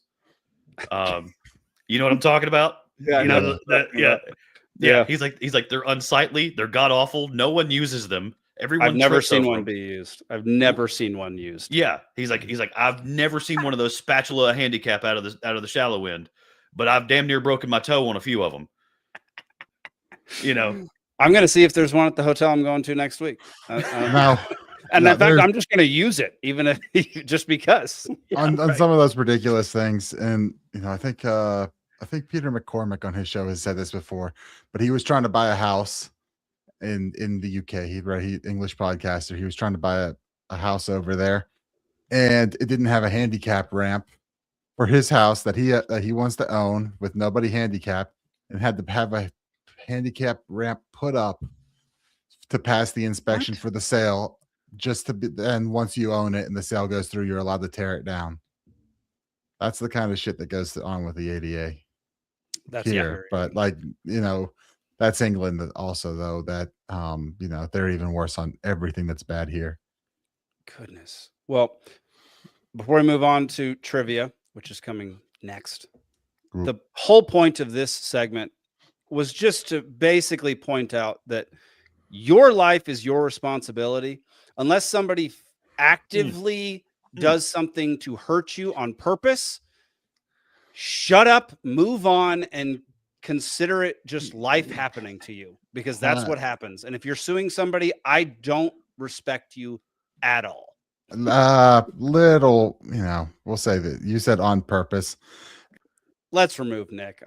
He doesn't need to disagree with me. Okay. No.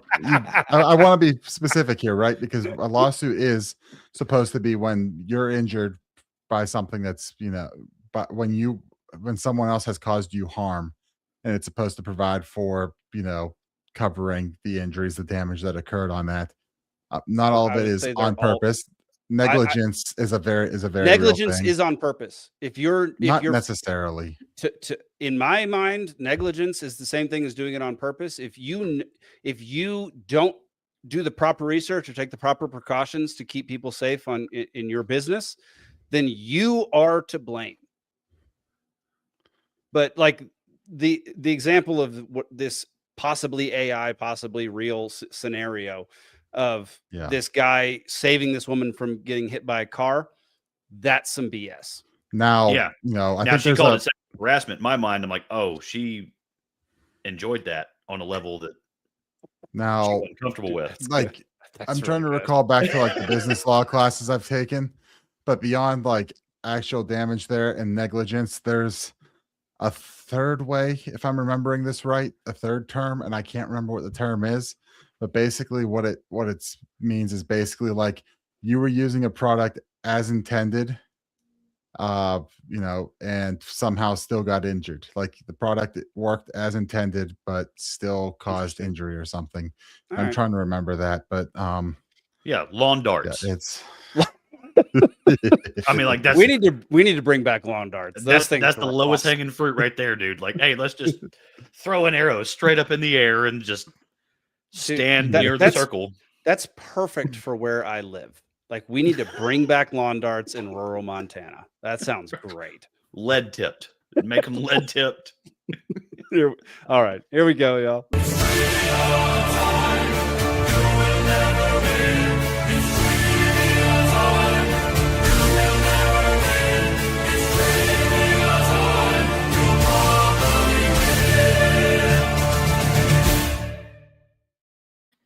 All right, welcome to Libations Trivia. I am your host tonight. It is not Zane Placie, who is off doing who knows what. I got to get our theme music going here. The Fat Rat Unity. There we go. Oh, yeah. Feel that vibe. We got Nick versus Steven versus the audience. The topics for tonight are this day in history, the CFB playoffs, and calendars. I wish Alden was here for calendars because I feel like he would. I wrote that section specifically for him because I thought he'd be here. But he dipped on us. Then he dipped on us. 3 rounds, 8 questions, 6 questions, 4 questions, 1, 2, and 3 points each. There are opportunities for bonus points tonight. Every contestant answers questions with a whiteboard or piece of paper. The audience answers as a group, and the first audience answer to come across the board that isn't an obvious joke is the answer that the audience provides. If you blurt an answer, you lose a point, and the winner is no longer a loser. Round 1, this day in history. Question number 1. On this day in 45 BC, the calendar that we still adhere to takes effect for the first time. What is it called? On this day in 45 BC, the calendar that we still adhere to takes effect for the first time. What is it called?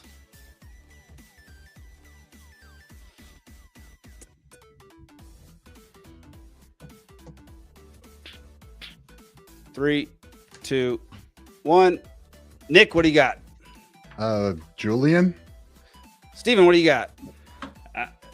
I got thrown off by saying we still adhere to it because that's Gregorian. That was my thought on it too. I'm like, but the Gregorian happened a long time after 45 BC. Yeah. You know what? You're correct. That is a test maker error. We don't adhere to it anymore. I'm going to give everybody the point on this one. It is the Julian calendar. Everybody gets the point, though. You are correct. Yeah. I messed that one up. My bad, y'all. Normally, I'm not that sloppy.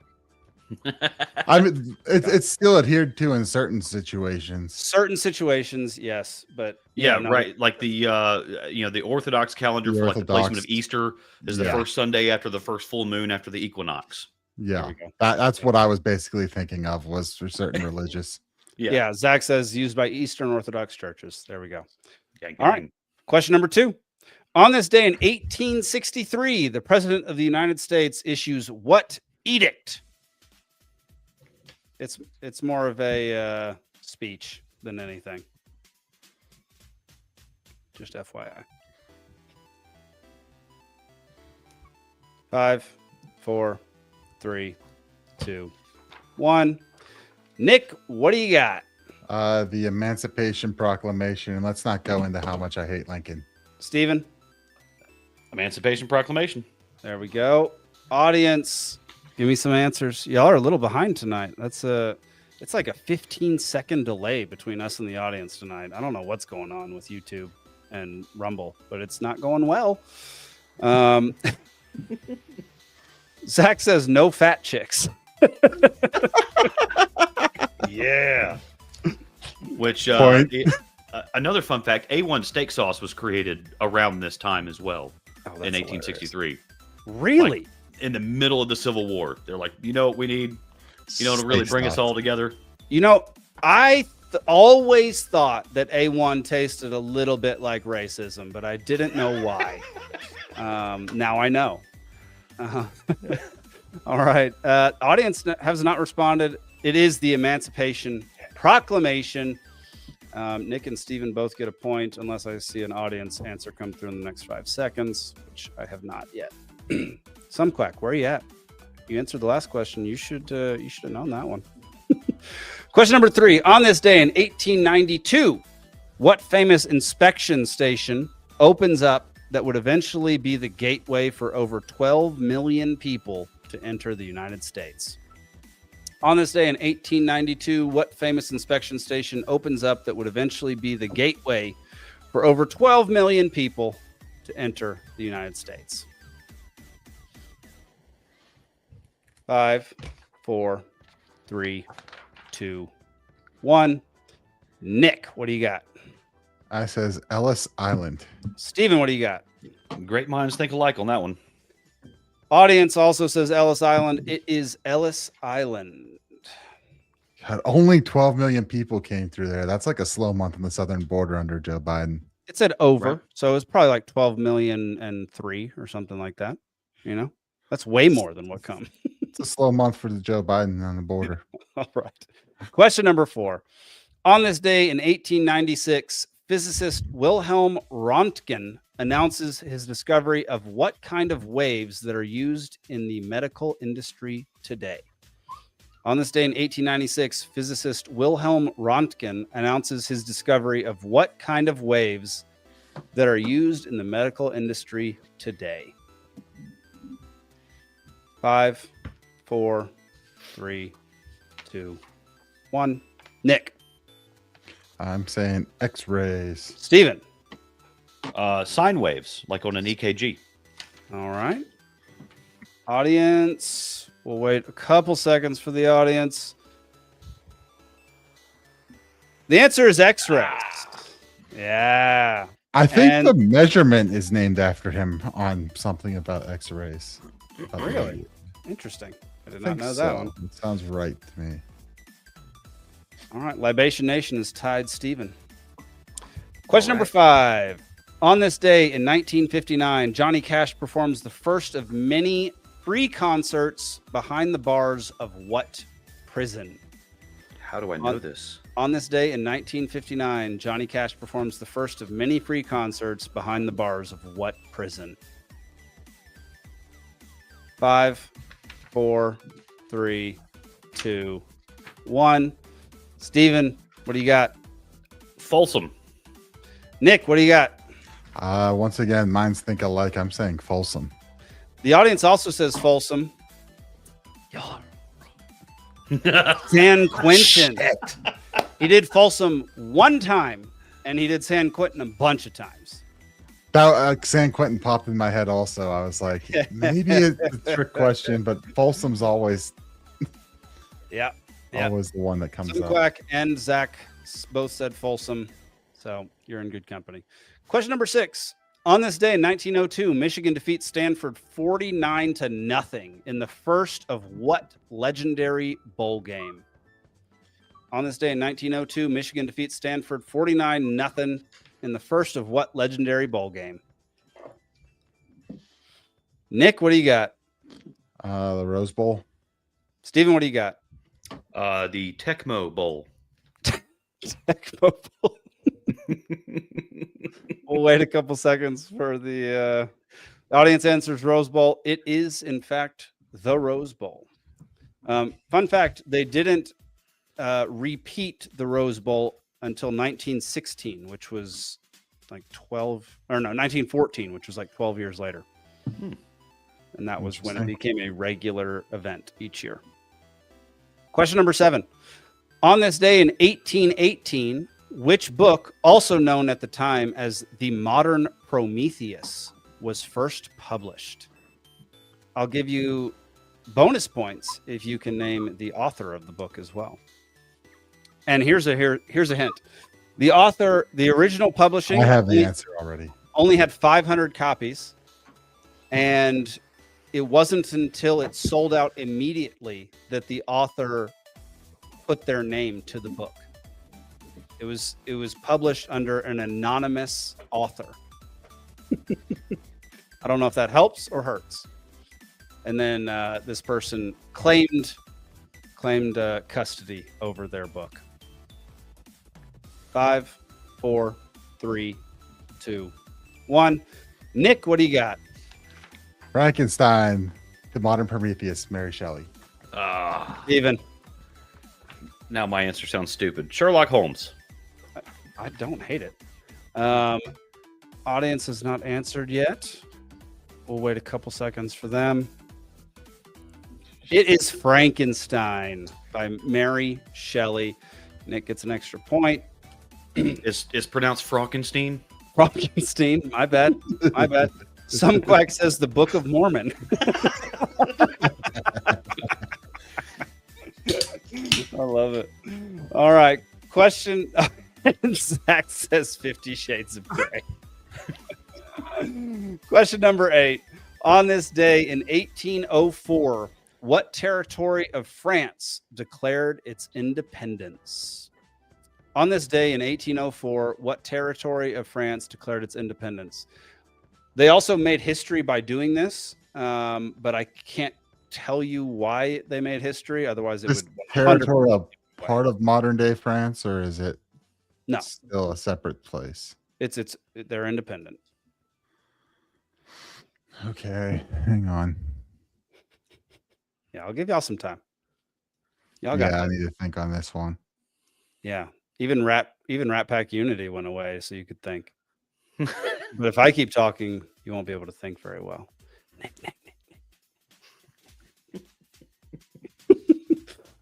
Actually, I'm going to make a timer that's rather than counting down, it just says Nick, Nick, Nick, Nick, just to annoy him. All right, Nick, what's your answer? I am so stumped on this. I'm just going to go with Quebec. Quebec. Steven, what do you got? Monaco. Monaco. Oh, that's the audience says Haiti, and it is Haiti. Oh.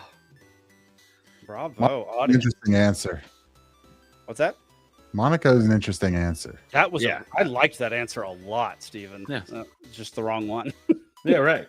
After round one, Nick has 6, Libation Nation has 5, and Steven has 3.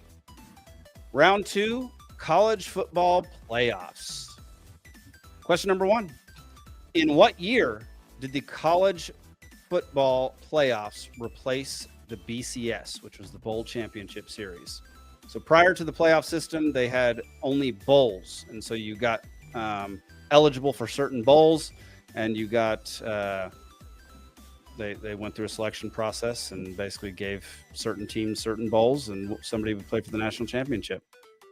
So in what year did the CFB playoffs replace the BCS? Closest gets it. There is no middle ground unless two people pick the exact year. Nick, what do you got? Is it 2014? Steven, what do you got? I said 2009. Thanks, Obama. We're going to wait till the audience answers. That's not a good enough answer. Within the last 15 years is not good enough. We need a date, a year. Come on, somebody. Y'all got 5 more seconds, and then I'm showing the answer. 3, 2, 1. It was 2014. Oh. Bravo, Nick. That felt right. Yeah, that was good. All right. They only started it with 4 teams, and then they've now expanded out to 12. And question number 2. Which team won the first playoffs? Which team won the first college football playoffs back in 2014? The championship game was actually played in 2015, but the playoffs started in 2014. All right, Nick, what do you got? Safe guess would say Alabama. That is a very safe guess. Steven, what do you got? I went safe as well, Alabama. These are all safe guesses. One question I didn't go with was who's won the most. And Alabama's tied with another team for 3. And the other team is this team. And that team is Ohio State. All right. Question number 3. The playoffs have had 2 iterations. How many teams were included in each iteration? The most recent iteration happened last year.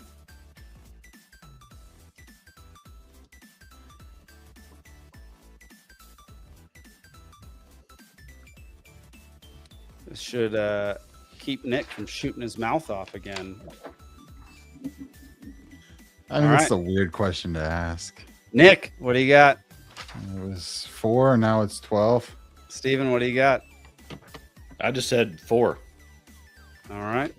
Yeah. You get 1 point, Steven. It's 4 than 12. Yeah. Which, by the way, how is UGA doing against Ole Miss right now? It was like 14-12 when I looked not too long ago. Who's winning? Georgia.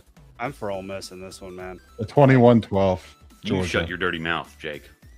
Ole Miss, brother. No. If they can overcome the fact that their a white coach left them before the playoffs, like that's a great story. Let's go on this. Yeah. So. And also, I don't like Georgia. Never liked Georgia. Kirby Smart is Nick Saban's protege. Okay, I like Kirby Smart. I just don't like Georgia. I'm an A&M fan. And like half my extended family is from Mississippi. So, there you go. Okay. Yeah. Which team was the first to achieve a perfect record of 15-0 during the college football playoffs era? Which team was the first to achieve a perfect record of 15-0? And I'll give you a hint. It's not Alabama. So erase that. I mean, I was not writing that at all. Why would I? Is this already been an answer? Been an answer? What? Has this school already been an answer? They have not been an answer yet. No. Okay. 5, 4, 3, 2, 1. Nick, what do you got? I'm taking a shot at LSU. All right, Steven. I'm going to go Ohio State. So dominant, they have a Riz named after them. He said it's not. It hasn't been an answer already. I did say that. Yeah. The answer is Clemson. Oh. Which you have to pronounce as Clemson. You can't say Clemson. Is that like finance? And then when you go to school for it, it's finance. Dude, it's idiotic. Watch some man on the street interviews with folks from Clemson trying to get you to pronounce Clemson the right way. It's infuriating. Yeah, so was that did they have Trevor Lawrence under center for that one? Yes, they did. He's a Georgia boy. He's from Cartersville. He's a beast, man. He's killing it in Jacksonville right now. Yeah. All right. Question number 5. What bowl games rotate as hosts for the college football playoffs semifinals known as the New Year's Six? You have to give me 4, and you get a bonus point for naming the extra 2. So which bowl games rotate as hosts for the college football playoff semifinals known as the New Year's Six? They used to be the standalone bowl games that were basically the top 6 bowl games each year.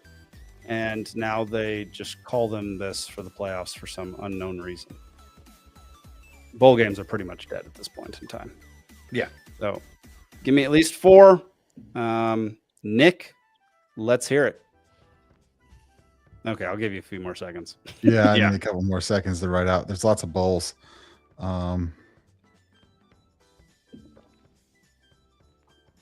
Also, saying bowls this many times just makes me feel like an idiot.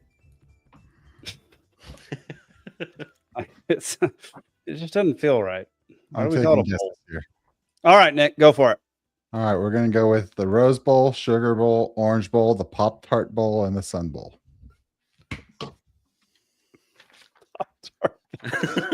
Nick, Steven, what do you got?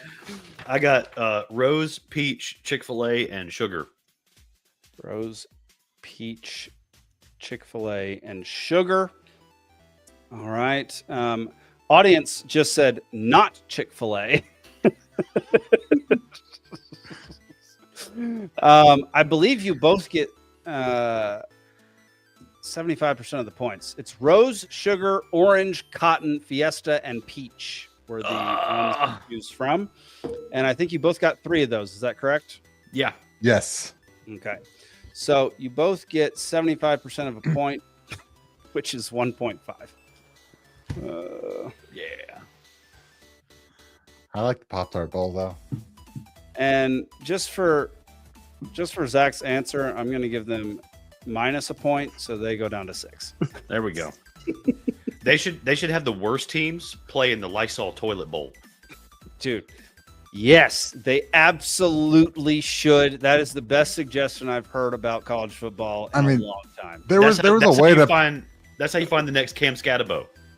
Yeah, there was a way to preserve the bowl games without turning them into just playoff games. And we're not going to debate that right now. But yes, you are correct. I'm saying in Division 3, we had, there was a playoffs and what did I just say, Nick? I'm just saying. All right. Question number 6.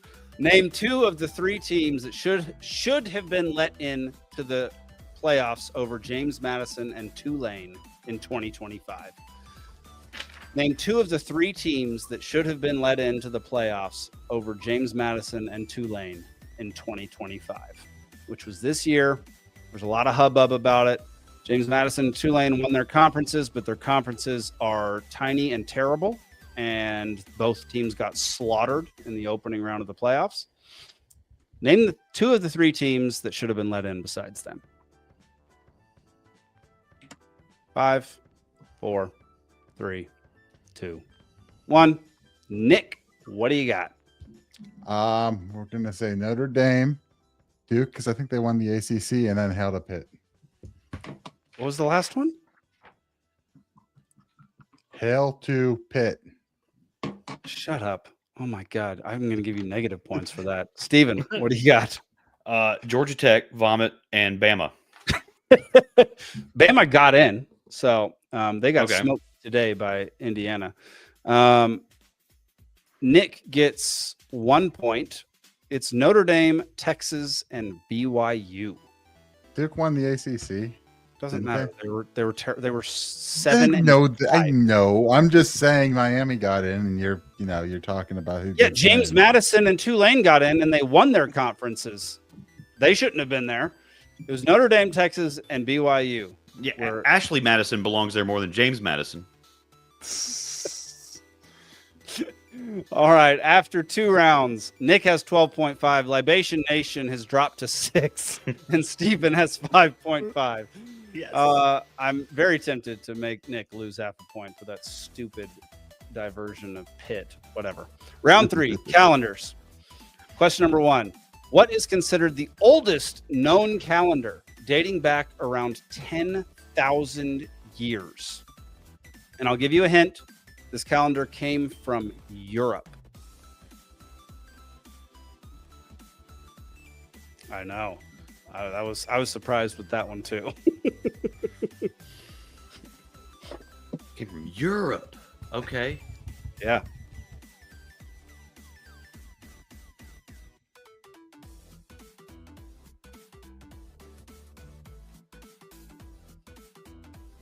Five, 4, 3, 2. Oh, wait, hang on. Bonus points if you get the country of origin as well. This is a very difficult question, by the way. So, Nick, what do you got? Shot in the dark, Stonehenge in England. Steven, what do you got? The Macedonian calendar. Okay. I'm probably way off. Audience doesn't have an answer. Nick got close.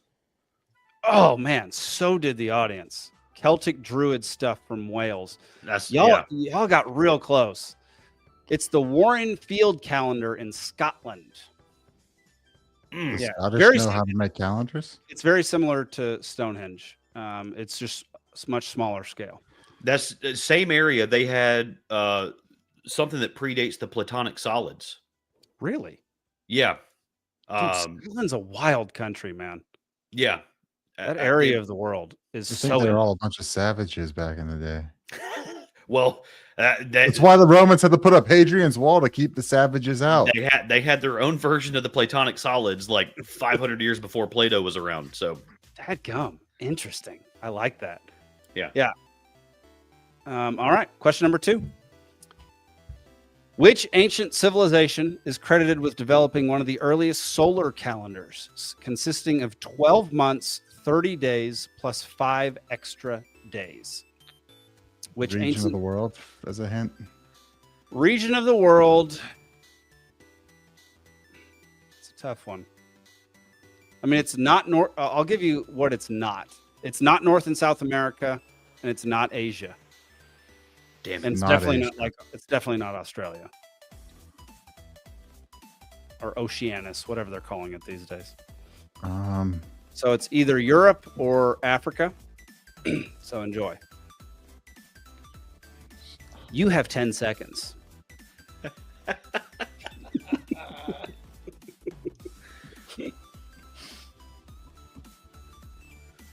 Five, 4, 3, 2, 1. Nick. We're gonna go with Egypt. Steven. I'm saying Zoroastrian. All right. Audience says Egypt. It is Egypt. Good job, y'all. See, if you hadn't told me that, I was thinking like Sumeria or something. Yeah, that's fair. And you said not Asia, and I'm like, I know. Question number 3. The 7-day week originated from which ancient culture, naming days after celestial bodies? The 7-day week originated from which ancient culture, naming days after celestial bodies?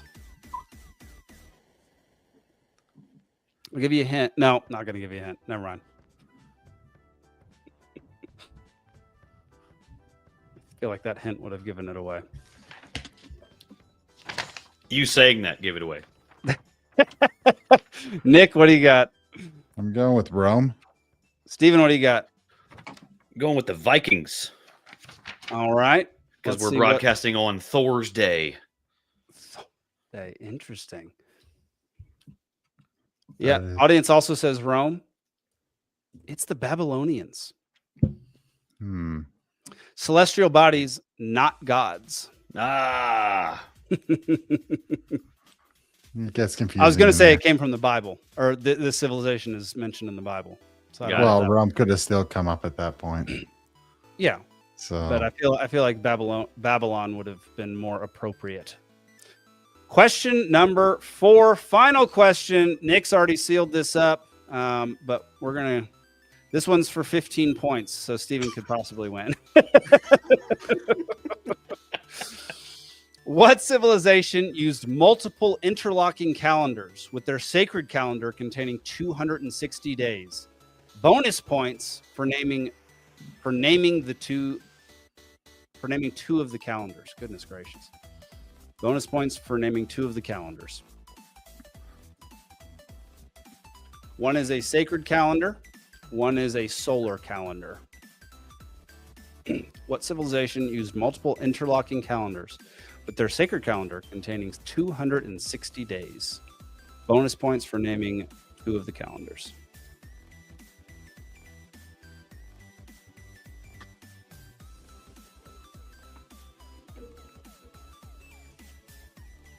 Five, 4, 3, 2, 1. Nick, what do you got? all right, I'm almost certain that this is the Mayans, but I am blanking on the calendar names. Steven? I'm saying the Celts. Celts. Let's see if the audience says the Aztecs. It is the Mayans, and their sacred calendar was the Tzolk'in, and their solar calendar was the Hab. Yeah, because they got the wheels that it's always represented as, and I'm trying to think of. Okay, those names would have never come to me, but yeah, no, definitely. I'm trying to think of the name of like the cycle. Let's just prevent you from doing that at all.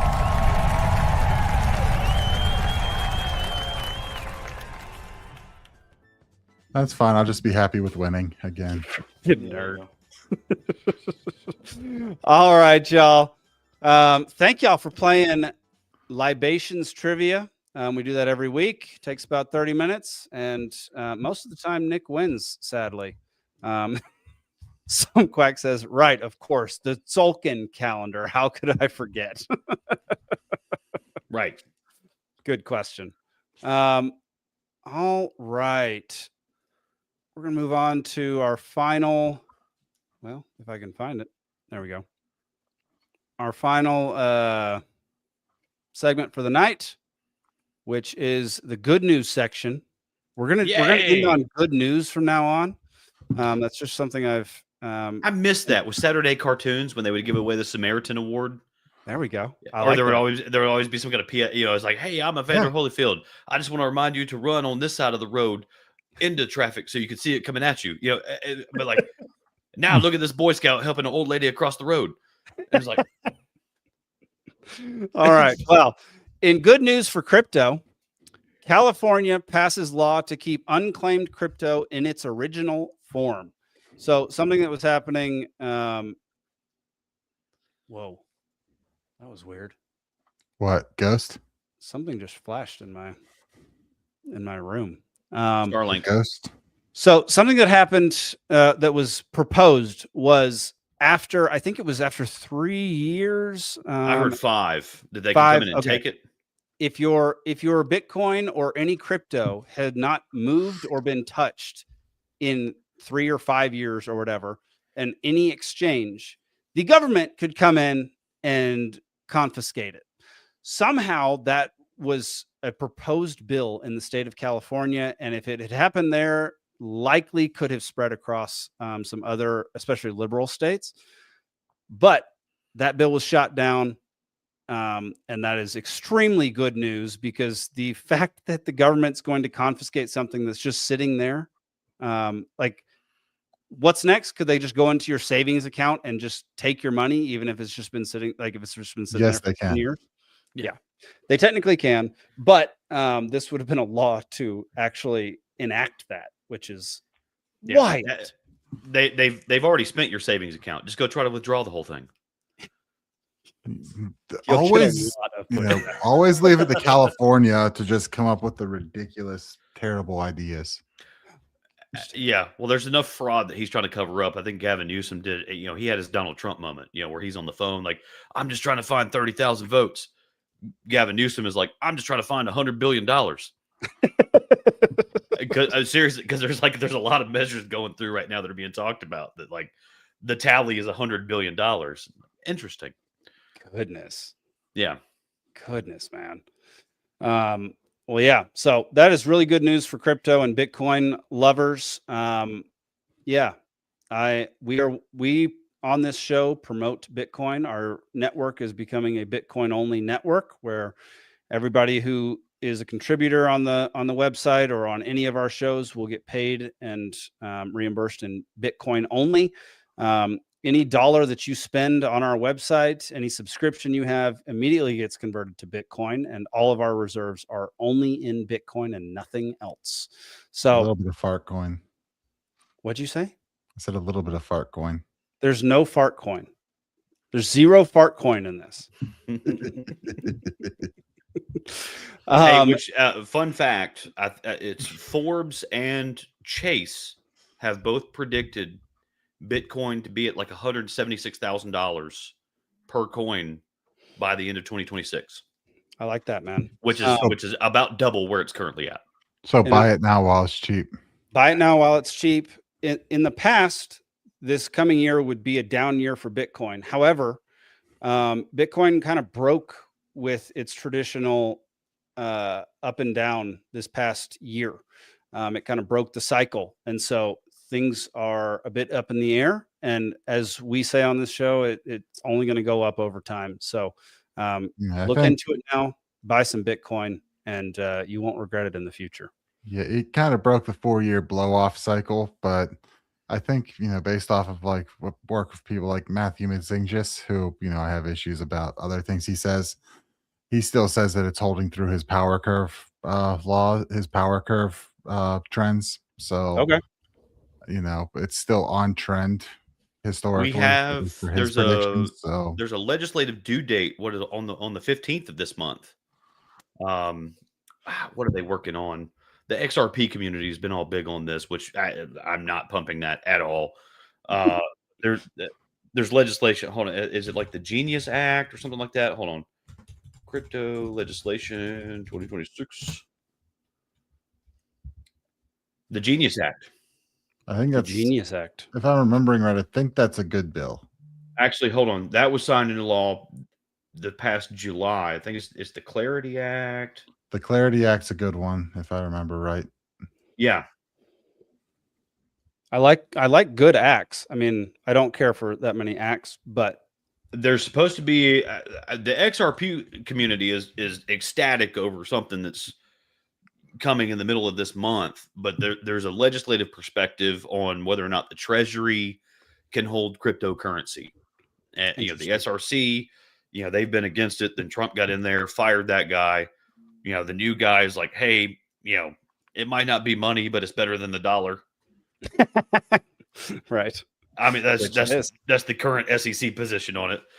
And now there's supposed to be, some legislation going in place because there's so many ETFs in there. So many. They're trying to open it up to where basically government pension plans can be invested in cryptocurrency as a security. Because currently, like the government stance on it is, you could pay your taxes in it, but we can't own it officially. And so, without declaring it as a currency, they have to at least allow it to be a security first. Yeah.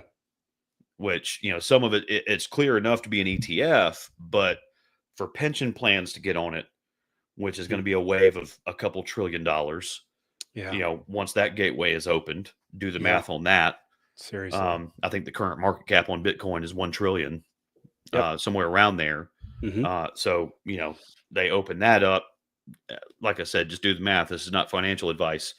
But what we do know is that you take $100, you put it under your mattress by the end of this year, it's worth 80.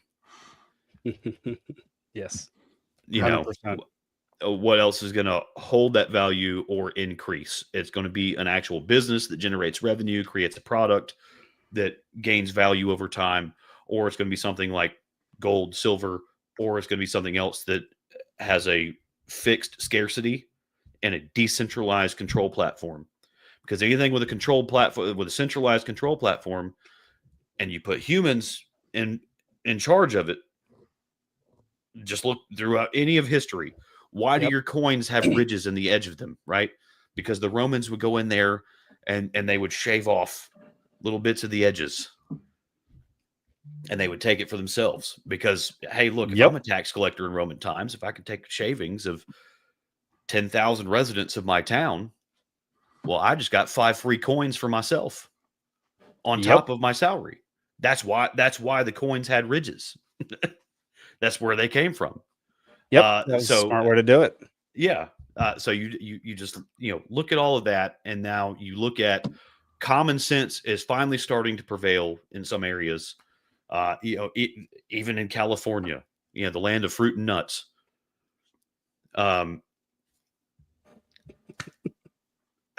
It's awesome. Some of the stuff that's coming through with the crypto world and not coming through with the crypto world is great for everyday citizens. And the more you look into hard money and the purchasing power of certain currencies, the better off you're going to be in the future. And I could not recommend more to go check out some books like the Bitcoin Standard, the Fiat Standard, Creature from Jekyll Island, if you want to get really into it. Just any book that talks about the actual economics of currency and what a good currency actually does. That's invaluable, and that will set you up for success far into the future. If you're keeping all your money in dollar bills right now, I hate to break it to you, you're losing money every single day. You're losing the value of your labor every single day. If you worked 40 hours last week, you're only saving 30 hours of what you worked by the end. Well, that's after they take a third away to give the Somalians to run daycare centers. Okay, we'll get to that next week. Leering centers. Leering centers, not even learning centers. Oh my God. All right, y'all. We're going to wrap it up there. We're going to watch a few funny videos before we get out of here. But y'all, 2026 is a brand new year. I am stoked to grow this show, grow this company. We're going to become the pinnacle of what it means to learn to be self-reliant, responsible, accountable for your own actions. That is going to be what our network is going to be all about from 2026 forward. And we're going to give you all the tools, all the podcasts, just everything in order to make that happen. We're going to start selling great products on our website that will help you do just that. And 2026 is just going to be a great year. And I can't wait to expand and show y'all what's going to happen. And a lot of that is due to the man just below me, Stephen Hilton, for kicking me in the ass and getting me involved in some business growth opportunities and learning and educational seminars and stuff like that. So it's been the best business growth starts between your ears, homie. There we go. Well, there's it right there. no business growth happening here. So if it's happening in there, that's great. Yeah. All right, y'all, head on over to peacefulsea.network. Check out all of our other shows. We're going to have an app coming in the next few months, maybe it'll probably be about 9 months down the road. So we're going to have an app. You're going to be able to tune in to one app, get all of the information you need, as well as all of the education, all sorts of stuff. And it's going to be a phenomenal time. So come on board for the ride, join the Dollar Media Club. And can't wait to hang with y'all. So let's go watch some funny videos and wrap this thing up. All right. In honor of fantasy football being over, we will stay married and raise the kids until they're out of the house, but I will not respect you. And I'll make sure the kids don't either. That hurts today. When she finds out you didn't win one of your 7 fantasy football leagues. I just got second place in one of mine with an auto draft total lineup. Like, wow. The auto draft is actually sometimes a really good play. One of my leagues I took last in this year, just like I had no running back at all and I couldn't make anything happen. The other one I was seeded third and going into the playoffs and then blew it all and fucking didn't place. Wow. And that was a $300 league. Interesting. Yeah. That sucks. But there's 10 people in this league, 7 of them this is their life. I auto drafted. I totally just blanked out on draft day. I made 2 smart acquisitions in the meantime and just smoked them. And then my last league, I was what was it? I was first. I finished first, and then I blew it in the playoffs, and my players blew it in the playoffs, and I didn't place in that either. It was just I was in first. I was undefeated through 8 or 10 weeks. Jeez. And then all of a sudden, just a downslope on the back half that still kept me in first. But it hurt. Although that sucks. Yes, it does. For those who play Catan, this one, Settlers of Catan, this one will ring true with you. Don't go for the longest road every single session.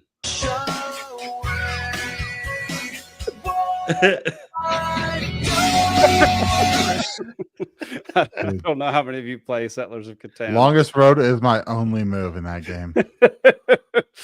Oh, goodness. This one pretty much sums me up. So apologies to anybody who's been a victim of my behavior with this one. Look at that. My friend just texted me. I'm going to reply instantly and then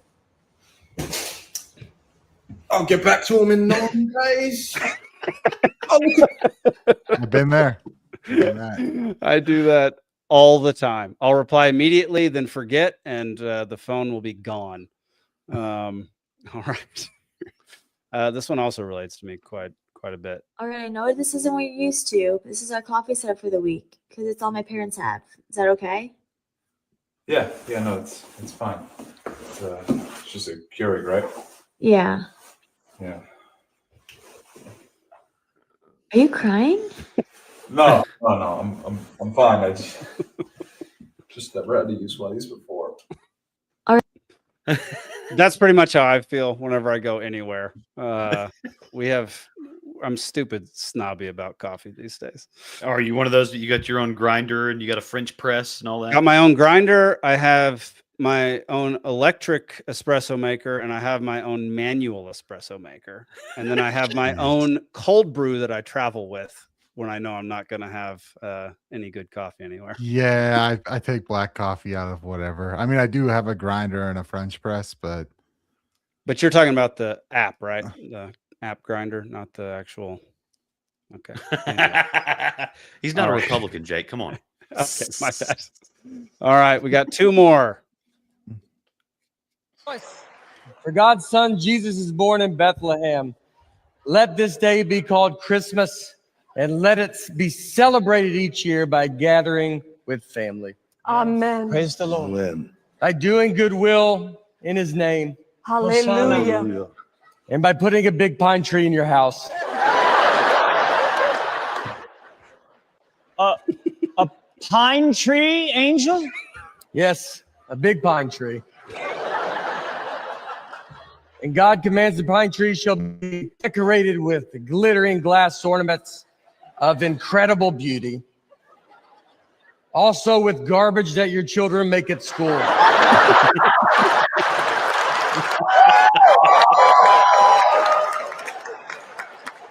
Confused. Garbage, Angel? Yes, garbage.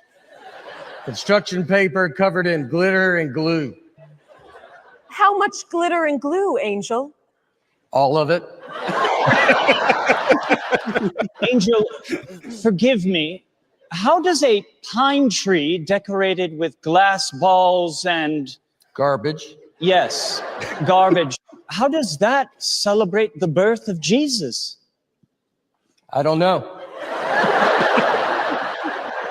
Rejoice. Dude, such a good bit. Yeah. Such a good bit. Yeah.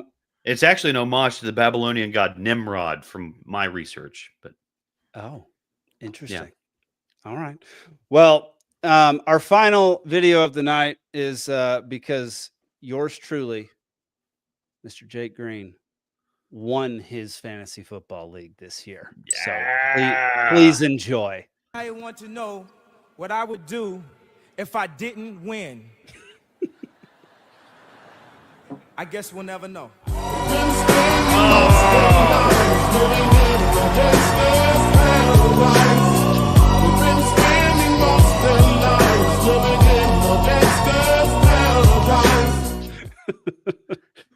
I am I'm the commissioner of the league. I won the league for the first time since 2010. It's a 15-year drought, and it's more. They were still doing bowl games last time you won. I know, dude. It's more satisfying winning that than basically anything I've done over the last 15 years. I think I last won my big league in 2017, 18. No one cares. This is about me right now. I last won in 2010. Just kidding. I'm just putting out there. I think that's the last time I won my big league. Nice. Well, yeah. I bought Bitcoin and stuff with it. Well, I'm absolutely honored to be hosted by a winner, which, we knew all along we were anyways. Yeah. So, thank you for just proving that. Well, thank y'all, everybody out there, for tuning in if you've been tuning in since our inception of this show, we could not appreciate you more. That's been 3 years of you suffering through some pretty terrible episodes. I mean, some dynamite episodes as well, but some very, very drunken episodes. A couple very, very drunken episodes. We've had some live streams, in studio that have gone like 6 hours or so from time to time. So those were interesting. It's been a fun ride. I can't wait to bring y'all some more content and some more great stuff over the next few years. We're going to start releasing the parts of the episodes where we do trivia just as standalone segments, so people out there can play trivia with recordings and stuff like that. It's just going to be, I'm excited to expand the brand, and I appreciate Nick and Steven and Zach and Zane and Alden so much for coming on the show each week and spitting some fire and just having a good time and kind of analyzing everything from a liberty and freedom-based perspective. So what he's saying is tell your friends, have them come join us, watch, download, hit that little like button. Yes. Hit the subscribe button, slam the like, leave some comments, tell us, tell everyone how you like Jake's balding head or whatever. Whatever, whatever's your jam. I can send you some bald pics if that helps you subscribe. And then join the Dollar Hail Media Earl Network. Ragnar. Tons of stuff. Jake's got tons of stuff. I'm sure more and more stuff's in works. Heck yeah, it is. Especially for the club. Join us in the Discord where we're always hanging out, and we're taking ideas for the show. So you got ideas, stories that get thrown in there end up on the show weekly. Mm-hmm. Yes, they do. So Go over to Placie.network. Check out our other shows, including Philosophical Fall Guy, Cascade Effect, Junto Podcast, Banish Big Brother, and a whole bunch more. So go check all that out. And we'll see you next week on Liberty Libations. Peace. Happy New Year.